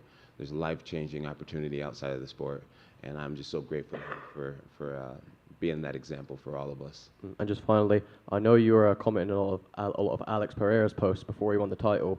He's going to rematch Izzy again. 4th time they fought. How do you see that second fight going in MMA between them? I believe Pereira's going to win again. You know, there's some athletes that just have other athletes' number, and he works hard, and I'm rooting for him. I believe he's going to do it again. Thanks, Jon. Thank you, guys. Guys, thank you so much for your time. God bless you all. Make sure you're watching UFC 285 this Saturday night only on pay-per-view.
Brunson up next, game. Brunson up next.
Derek, man, it's crazy. You're talking about more than a decade in the UFC. You know what I mean? I know you're still right in the midst of it all, but do you ever sit back and be like, wow, man, 10 years at the top of this game? Nah, I just feel that's what I was supposed to do. You know, sometimes I'm kind of mad I didn't get my title shot yet, but hey, I'm still here, right? Right. I know this last year was kind of a tough one, right? Didn't get to compete, I'm sure, as much as you wanted, had the setback. I guess, how do you look at that stretch of time? I got to spend a lot of time with my kids. So, yeah, that's always fun, you know, better than anything in life. So we got that done, and now we're back to fighting. They said 10 years, you take anybody, you'll fight anybody. You get the name Dricus Du Plessis, kind of a new name. I guess, what did you think when that was the matchup that was given to you? I guess you had a little bit of familiarity with him, right? Yeah, for sure. You know, it's a guy that's surging, you know. I thought Jack would be the next fight. You know, I figured he would have won his fight in short. The guy took it on short notice, but that didn't happen. So Dricus was the guy that was surging, and, you know, I'm the guy that's been here for a while. So that was a fight that made the most sense for the UFC. I love it. And, you know, obviously, it's still a big fight for you. Like you said, you're still gunning for that title shot. You're at number 5. Yeah, you've been out for a little while. But, I mean, do you think about that coming into a fight like this? Like, where does this put me? Or do you just stop worrying about things like that? Yeah, I mean, I just need to win, you know. If I'm ultimately going to get that Michael Bisping title shot, I just got to go out here, keep winning, holding my spot, and be ready. I love it, the Michael Bisping shot. Last thing for me, I guess, knowing Dricus' game, I mean, is there anything he presents you haven't seen at this point in your career? Like you said, you're the veteran, he's the new guy. Is there anything he does that you haven't seen before? No, he don't really do anything that I haven't seen before. He's a tough guy, a lot of forward action, comes to fight. Over here. I remember after your Izzy fight, you fought all these guys that were up and coming, like you fought the Ian Heinishes and the Edmonds and everything. Now you're facing another guy like Dricus. Do you like this, like welcoming these guys, like you're the litmus test for them, or do you want to keep fighting these guys above you that, you know, maybe veterans like yourself? Fight is a fight, you know. I would say, you know, this is going to be as hard as tests. You know, when you're in high school, you take all these tests, and you got the finals. So it's the finals for him to see exactly where you're at. So. And then I'm sure you watched his last fight, and he had that big flurry against Darren Till, and then it looked like he gassed out, but he was very adamant that, like, I wasn't tired, and he can't explain why he got sluggish. Do you believe him that he wasn't tired, and are you willing to, like, test that in there, like, I'm going to make you tired in there? Oh, yeah, he was tired. So, I mean, it is what it is. I mean, it happens, and that's where we get back to the drawing board and figure things out. So I'll look for him to be improved in that area. You also walked back your retirement talk. What went into all that? Yeah, I mean, I just want to fight, you know. Well, my last fight, I didn't lose because I couldn't do this anymore. It was more of like something that I probably could control, me fatiguing. You know, if you look at that fight with Cannonier, I was dominating the whole fight. You know, I dropped him on the feet with a left hand. Then I had him in a choke, you know. So every position of that fight, I'm dominating. Then the second round, I come out, you know, and I just couldn't move. I couldn't put it together. So, yeah, it is what it is. So, yeah, we're going to keep going strong. There are other middleweights on this fight card, but you're obviously 10 years in the game. Dricus is the top 10 ranked middleweight, but Bo Nickal is still above you. He's on the main card, and Dricus kind of he didn't say it was disrespectful, but he's like, yeah, he's popular in wrestling, but like I'm top 10, this and that. So do you view that as any sort of disrespect that a debuting fighter is above you on the main card? I've main event, I believe 5 UFC fights, co-main event probably 10. It doesn't matter to me at this point. We don't get paid more being on the main card, so hey, I'm here to fight. So yeah, it doesn't matter where I'm at on the card. That means I can go take a shower and watch the rest of the fights, you know. Derek, is Brunson still here? Absolutely, Blonde Brush is still here. You know, my hair wasn't quite dyed last fight, so that could have been a little problem, you know. Thanks, man.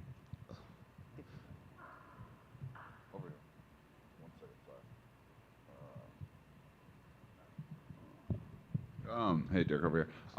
You know, you're about a plus 200 underdog here, and you fought historically pretty well as in this spot. Like, this is the spot you've always kind of flourished. Kind of just curious where you're feeling. Also, you're higher ranked in the UFC middleweight rankings than him, so kind of curious your opinion on him actually being the favorite, given that as well. It doesn't matter. It's just what people how people want to lose their money or spend their money. I'm cool with that. It ain't affecting my pockets. So yeah, if everybody want to lose their money, go ahead. Yeah. Any favorite spots in Vegas you like to hit while you're here? Well, you know, I gotta cut weight, chill out, so that we just kind of chill out. But yeah, I've been to Vegas probably like 40 times. So yeah, I've been to it all, you know. Awesome. And then obviously the headliner for this pay-per-view is Jon Jones, one of the best to ever do it. Kind of curious if you have an opinion on how that fight versus Ciryl Gane is going to play out. I think Ciryl Gane probably start strong, and then, you know, I think Jon, you know, probably warm up pretty good. You know, late rounds he probably look strong. I think he finished strong. So I probably think Jon.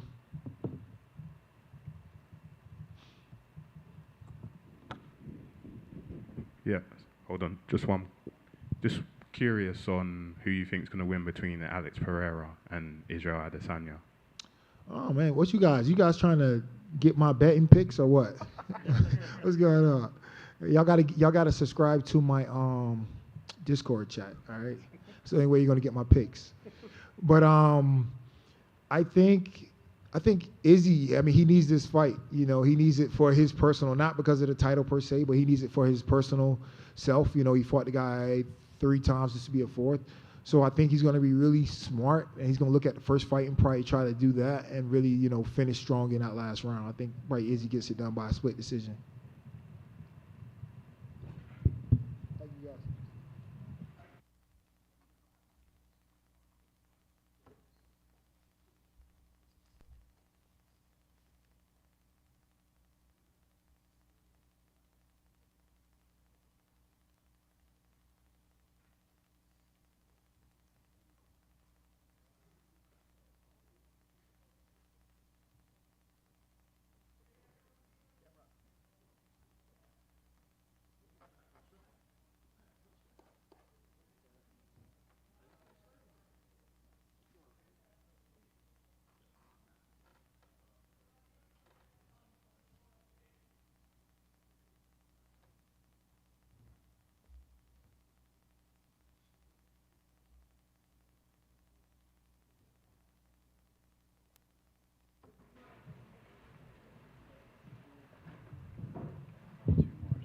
Hello, guys.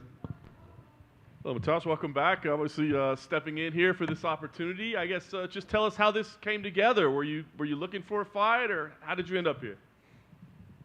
I am super happy. You know, I am True Warrior. Challenge is my second name. I get phone for my manager. Is fight to available? Okay, I am ready. I can go to fight. And another thing is I wanna be active fighters. You know, my last fight was 6 months ago, and I want fight soon, and I am here. Very nice. Jalin has a nice winning streak going. What do you think about him as an opponent and what he presents to you? I think these great matchups for me is, yeah, like you say, is 5-win streak. Every fight is he finished before time.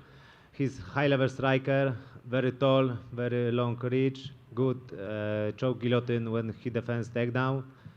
But I think that's it. Many times I fought with high-level striker. Many times I fought with taller guy than me. This is not problem for me. I am ready for his style.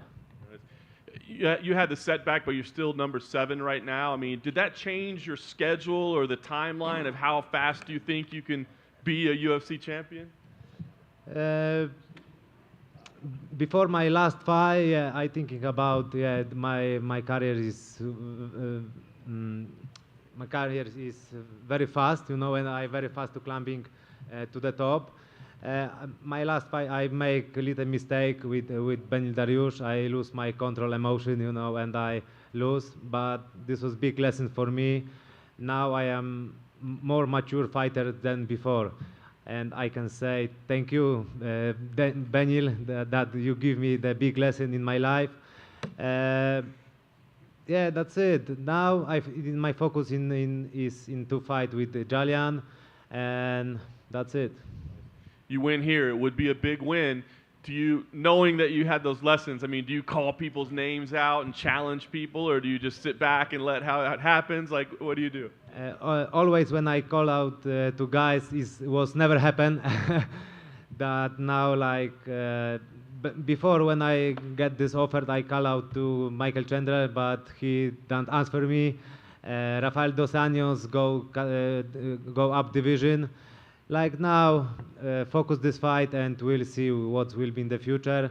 But yeah, this is huge fight for me and for UFC company. For sure, the guy who winning the Saturday night next fight deserves to top 5.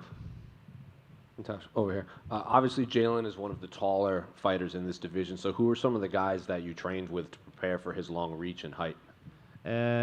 This camp, I was really short camp because I spent 10 times in American top team when I did prepare. But a lot helped me Johnny Elben, the world champion Bellator middleweight division. Scott Askham helped me a lot, and he come to me to Vegas, and he will be in my corner. Dustin Poirier was in the last 2 days in gym, and he helped me a lot. Of course, he is not so taller like Jalin, but Dustin is one of the best guy in the lightweight division. He's really good in the feet.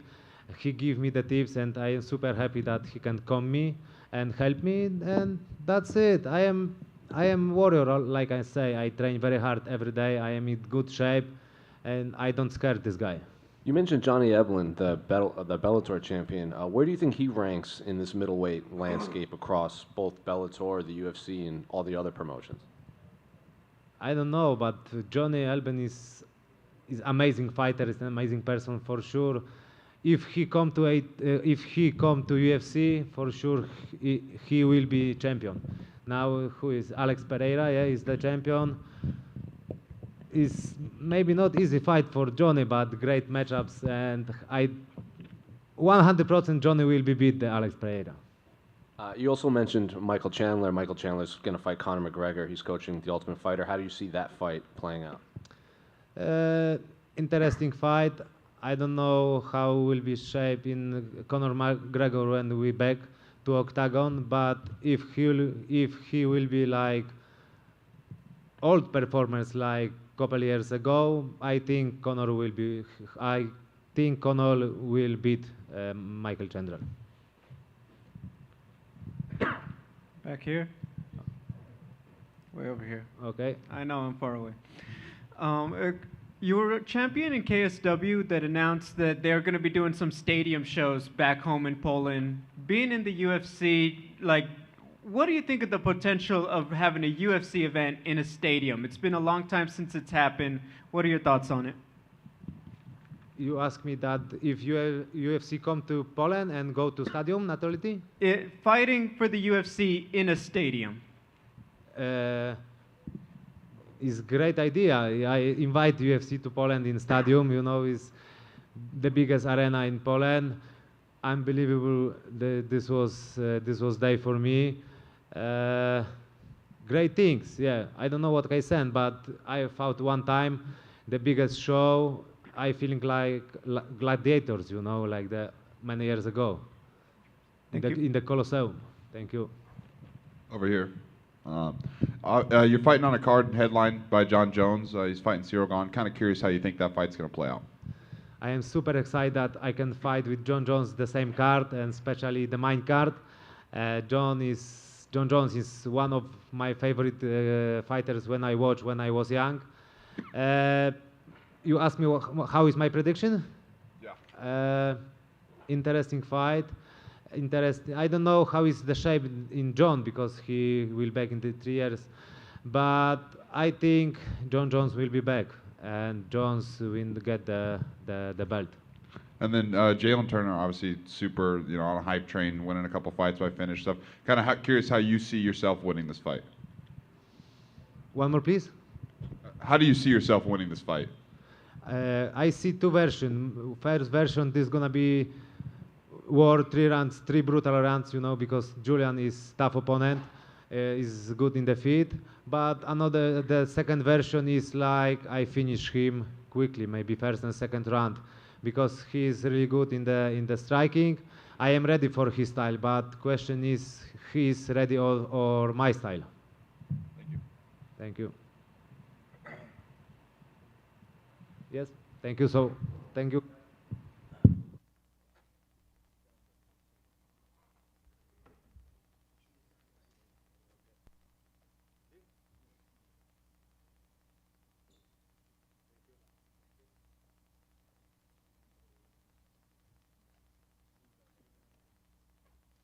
Cody Garbrandt, gang.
Cody, obviously you didn't get to compete in 2022, but I was just curious.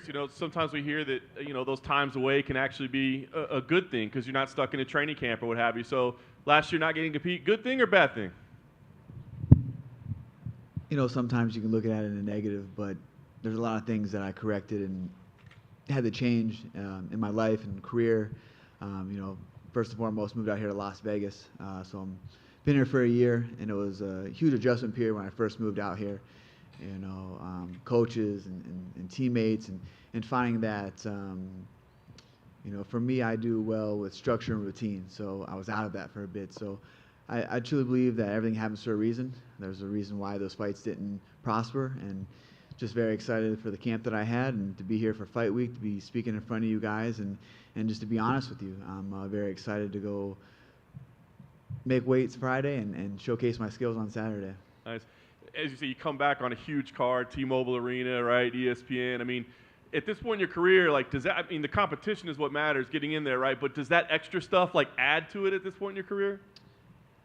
There was a time in my career that I could care less about any of that, and, those feelings are back, so it's excitement. I thought I dealt a lot with that being anxiety, the feeling of excitement, but it's just excitement. I've learned to cope with those feelings of, thinking it's anxiety. It's actually excitement. So I'm just excited, go back to, the beginning of it all. It's been an amazing journey. I was able to debut on Jon Jones' card against DC, and, look at the trajectory of our careers, where it's at, became a world champion. He's here now going to, get another notch in his belt at heavyweight. So it's great, man. It's just, I'm thankful to be here. I'm thankful for the camp that I had, the teammates, the coaches. It's been a long 16 months, but a lot of good has came from the change. I miss my guys at Team Alpha Male. Those are my brothers. It was super hard to leave family like that, but, I have a son, and he comes first, so, and I'll always be. Nice. Dealing with a late replacement opponent, I guess, given how long you've been away, did it matter to you at all? Did you care? Did you discuss it? Or were you just whatever? I realized that the UFC released that he was stepping in on short notice. This dude's, we took the fight 5 weeks ago, so it's not a short notice fight for me is a couple of days, 2 weeks tops. So if you can't get ready for a fight and you're in the UFC roster in 5 weeks, you don't need to be on the roster. So, I'm excited for this opponent because I was training for a southpaw, and I didn't think they'd find me a southpaw opponent. That's why I chose Trevin, sorry. I, was training for a southpaw the whole time, so not switch it up. I had a few other names in the hats. A couple guys called me out. Respect to them. Trying to get their jump to it. I'm just focused and motivated on what I have to do. And like I said, I had a great training camp. I brought in Dewey Cooper. Phenomenal coach, just mentor. His energy is second to none. And Chase Pammy, world-class wrestler, wrestled at the highest level on the U.S. team all over the world. And we just been grinding, I might have been out for, 16 months, but really the last 8 months has been nonstop, just work and training and developing the skills with the new coaches and teammates. And, I worked a lot with Micah. He's the therapist at the UFC PI. And, it's been great. I think that speaking about, going and having a therapist or a sports therapist, I've always come to fight mentally, physically, physically always, but working on the mental side, and just getting back to it. So I'm just excited, man. I just have these feelings. It's been so long that I've been in this position where I'd speak in front of you and it'd be kind of just going through the motions. But, I'm honestly sitting here saying this is the best I've felt in years. My life is great. I'm excited. I'm just excited to go out there and showcase the skills on Saturday. And, I'm a former world champion. So I have that going on, and I'm looking to rebound from the skid that I've been on. I understand that, there's ups and downs in life, but just keeping the balance, and that's what I've been doing over the last, year or over. I just need some momentum, take momentum in this life and this career. You saw what momentum did in 2016, went from unranked to world champion. And that's all it takes is one fight at a time, and, it's a snowball effect, and I'll make it back to the top. Nice. Last thing for me, I guess given that, right? Like, it sounds like you're in a really good place mentally and physically, and like, you've been a world champion before. I mean, I know every fighter wants to win every fight, but like, is there any added importance on the result of this fight, or is it more about just going in there and, you know, knowing that you were at 100%, knowing that you did your best? Yeah, you said it correctly. It's what happens on Saturday night. It's already, you know, it's out there. You know, it's already going to happen. The work's done. It's what is going to happen is going to happen. I truly believe, I'm very confident wherever this fight takes place, you know, inside that 15 minutes, I'll get the job done. But I know, you know, in the preparation leading up to this fight, I did everything that I needed to do and then some. You know, I worked on things I never worked on in my entire life. And I just feel good as a human, as an athlete, as a fighter, to go and showcase, you know, heart, courage, determination, and the persistence of just going out there and getting this win. Cody, over here. You obviously said like you weren't able to compete last year, but you did have fights booked. It was a lot of like start and stop. And in the past, we've heard fighters that after a while, it just feels like one long fight camp, and they can just get burnt out after a while. Did you feel any of that with all the starting and stopping of these fight camps? You know, that's a great question. I feel like a lot of fighters, you know, it would break in this, having to go through. I went through 3 fight camps that didn't happen, you know, and a lot of them were literally 2 weeks before the fight, so really on the turn down of the camp. So I put all the hard work in, and it didn't come to fruition. You didn't get paid. You didn't, you know. I ended up having some procedures. I had no surgery, you know. So, but for me, it was the you know, even in those dark times like that, I can't wait to get back in there. I know that's how my love and passion is through the roof of this sport, you know. And so many times in the past, I've not had that. You've been numb walking to the arena. You have 20,000 fans going crazy to fight, and you just have no feeling of numbness. But you know, now I have the feeling of excitement, and I'm just excited to be in there, get in there and fight. I've worked so hard. I've honed my skills, you know, mentally and physically. So I'm just excited to go in there. You know, 3 fight camps. I'm finally get to go in there and showcase all the hard work me and my coaches and everyone that's helped me, you know, through the transition period of my life has done. And the last time we saw you compete was obviously at flyweight, and I know even leading up to that, you said, you know, I feel good, like the weight cut is easy and stuff. But now, more than a year later, how difficult was that weight cut? Let me be honest with you, with that fight, I felt good in the sense of the weight cut went good. You know what I mean? But outside of that, my life was in shambles.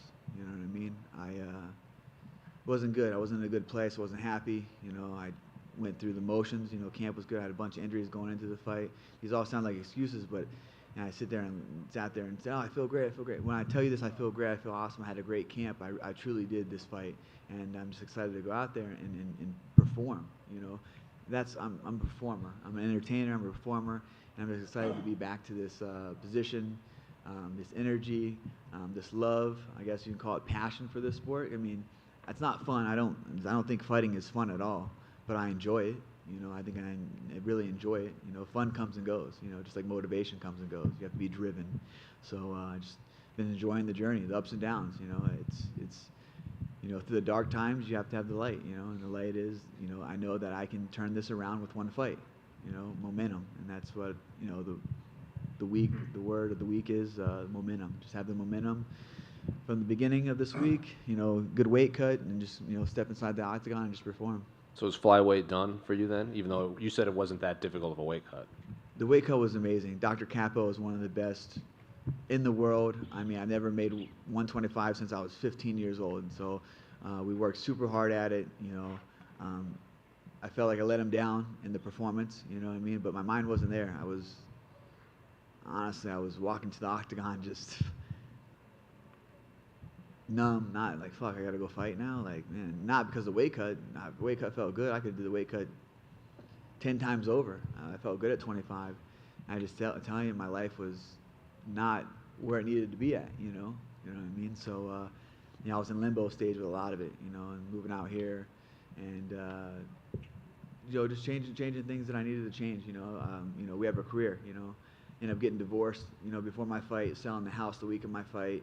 I have a son that's, you know, was 3 years old, 4 years old at the time. You know, I come from a split family. I didn't want that, but, you know, we had to put our career on, you know, for life. You know, I had to do some life changes, you know, thankfully, me and my ex-wife are, great co-parents, doing amazing. Kai is just so blessed. He turns 5 next week. I'm so thankful for him and what he's brought into my life. And sometimes you just go separate ways. But I had a lot going on in my personal life. I think a lot of people don't understand, or that we're still humans at the end of the day. We still battle with things that regular humans do. We just have skills that put us at I guess some people put us on a pedestal, but at the same day, we tie our shoes the same way and deal with the same personal stress and things that go on in life. It was finally to be able to handle that and move forward. And, she's happy and I'm happy and our kid's flourishing. And, I feel like, my life is, set on what I needed to do. And that's focus on my career, focus on being a father and being present for my son and providing for him. And last one for me, I'd be remiss, I have to ask, what do you make of TJ Dillashaw retiring after his last fight? Oh, I think he did the Conor McGregor USADA retirement, you know what I mean? But, yeah, I mean, I get this question a lot about TJ, this and that, but, I mean, it is what it is. I think karma gets us all, you know what I mean? If you're a bad person, karma's going to find you. And that's all I really have to say about that.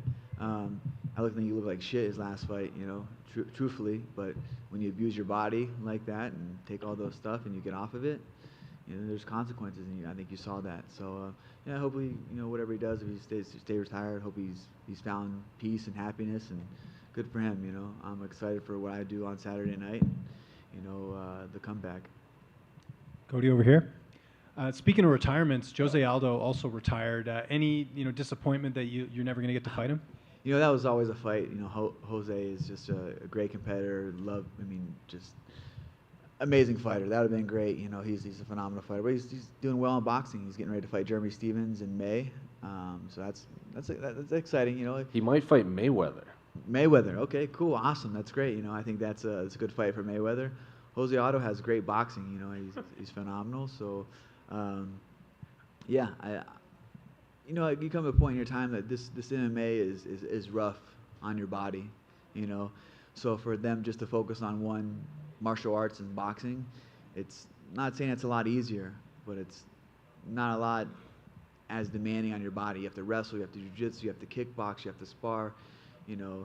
Boxing, you run, you spar, you hit pads. Not saying it's not hard. It is. It's a martial arts, but martial arts is the hardest sport to do and stay healthy. And obviously, the focus is on Saturday, but past Saturday, is there any interest in rematching Dominic Cruz at some point? I like Dominic. But yeah, this fight on Saturday obviously is my focus. I fought Dom at his peak, and we had I was 25 years old. I was 25 years old and had a great performance against him, and we'll see what the matchmakers want to do. I have personally no beef against Dom, but yeah, Saturday is my focus on the guy that I'm fighting. We'll kind of just go from there. And last one for me, you mentioned Team Alpha Male. How cool was it seeing Mike Malott get another win last week? He's been killing it in the welterweight division. I'm super happy for Mike. Backstory on Mike, we both came out to Alpha Male at the same time, and he was fighting 145. I remember sparring this dude. I'm like, this guy's massive. He's strong. He's big. He's skilled. And we got his name because he was proper the way he spoke, and coming from Canada, so we gave him proper Mike Malott. Just a great guy. Honestly, such a good human. I'm so happy for his success, and I just knew that he took some time off. He took like 4 years off. He actually helped me out. He cornered me. He coached me for a few of my UFC fights, and actually it was one of the fights, I think the Kai fight, maybe before, that he decided that he was coming back to fighting. I was like, hey man, I can't take that from you. This is your years. Go get it.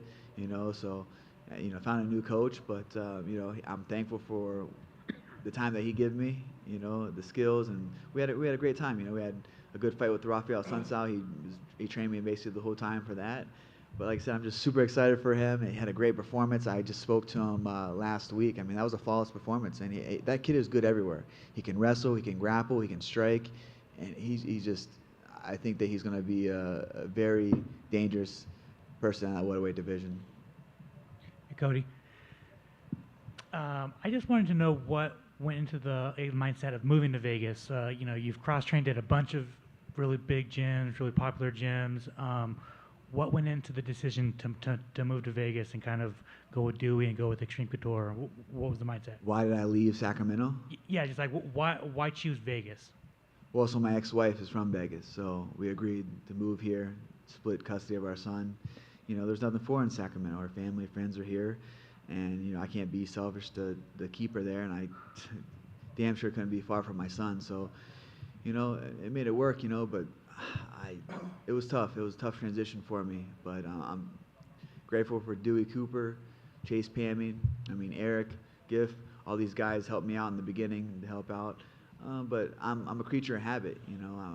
I do really well in structure and routine. So, like I said, there's a reason why probably 16 months was out and those fights didn't happen. But I truly believe I have the best camp that I had in my entire career. I truly believe I'm the most well-rounded martial artist that will grace this octagon on Saturday. And you talked about, fighters being human. How do you drown out all of the doubt and the fans and analysts saying that, like, you're done, you don't have a chin anymore, how do you drown that out? Yeah, for me, honestly, it's always been like that. I've had doubt my whole entire life, you know what I mean? Since I was born into nothing, dirt. My mom was a single parent, raised us, so we weren't supposed to make it this far, so I just keep proving everyone wrong and just, staying humble, doing what I need to do is just go in there and train every day and get better and understand that, that it happens. It's a fight, there's a game of inches. Sometimes you might get caught, and luckily I had, I was 11-0 world champion, 25 years old. I truly believe that I still have a lot of fight left in me. As long as the passion and the hunger is there, I don't see any sky as the limit. Thanks, man. Over here, Cody. You made a comment. Obviously, been in Vegas for a year now. Hopefully, that's going better for you. I'm kind of curious if you have any favorite spots in town to eat, gamble, anything like that. Yeah, actually, I don't gamble. Never was lucky with that. Even playing like Texas Hold'em when I was younger, I always turned in like fist fights with the friends. So yeah, I don't gamble, thank God. I got a few good spots. There's a nice coffee shop, mom and pop shop. Lovely couple owns it. It's on 7 Hills. It's called True Brew. It's an organic coffee place. They make like homemade pastries. I haven't been there in a while. Sorry, guys. I was a regular, but obviously, got to sacrifice a little bit. I like the Yellowtail at Bellagio. That's a good sushi spot. And then Carver at the Resort World. I go there a lot. I take my mom and family and friends when they come out when I can eat. So there's a plus to Vegas for sure. There's a lot of good food restaurants. I wasn't a big fan of the Vegas move, but I don't drink. I've been sober for almost a year now. So I don't go out clubbing, do nothing like that. So I just, I think you can get into those, bad habits moving out here. But luckily, I didn't have any bad habits when I moved here, so I don't start any now. Awesome. And you made the comment earlier. Your debut was on a Jon Jones card, and here you are, fighting again on a Jon Jones card. Kind of curious your opinion on the Jones Ciryl Gane fight. Yeah, I'm super excited for this fight. I think Jon Jones is one of the greatest martial arts of all time. Just no matter the layoff he has, no matter what he's going through in life, he always finds a way to be Jon Jones. And Ciryl Gane is a phenomenal fighter. I really liked his style and the way he fights. I'm excited for this. I think that even with the layoff, I think Jon Jones wins this fight pretty handily.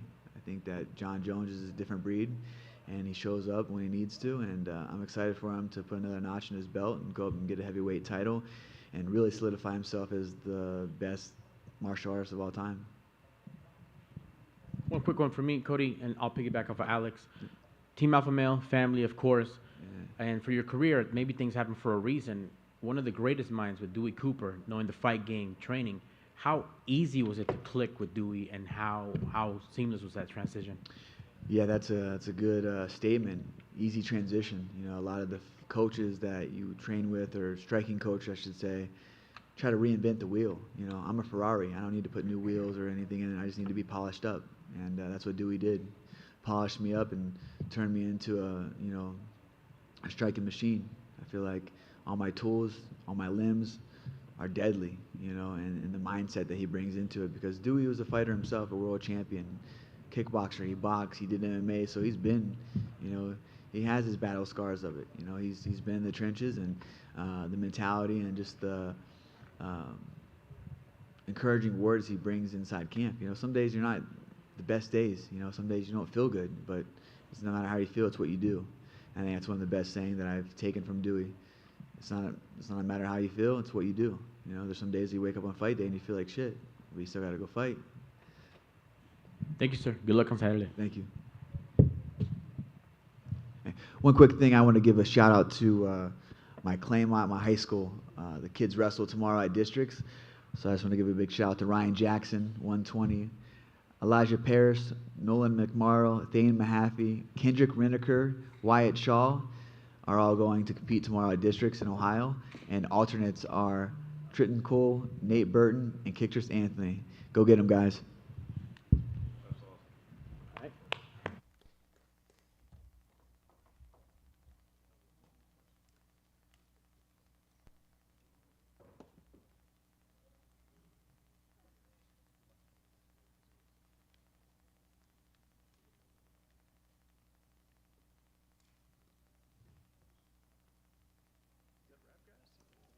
Would that be a wrap?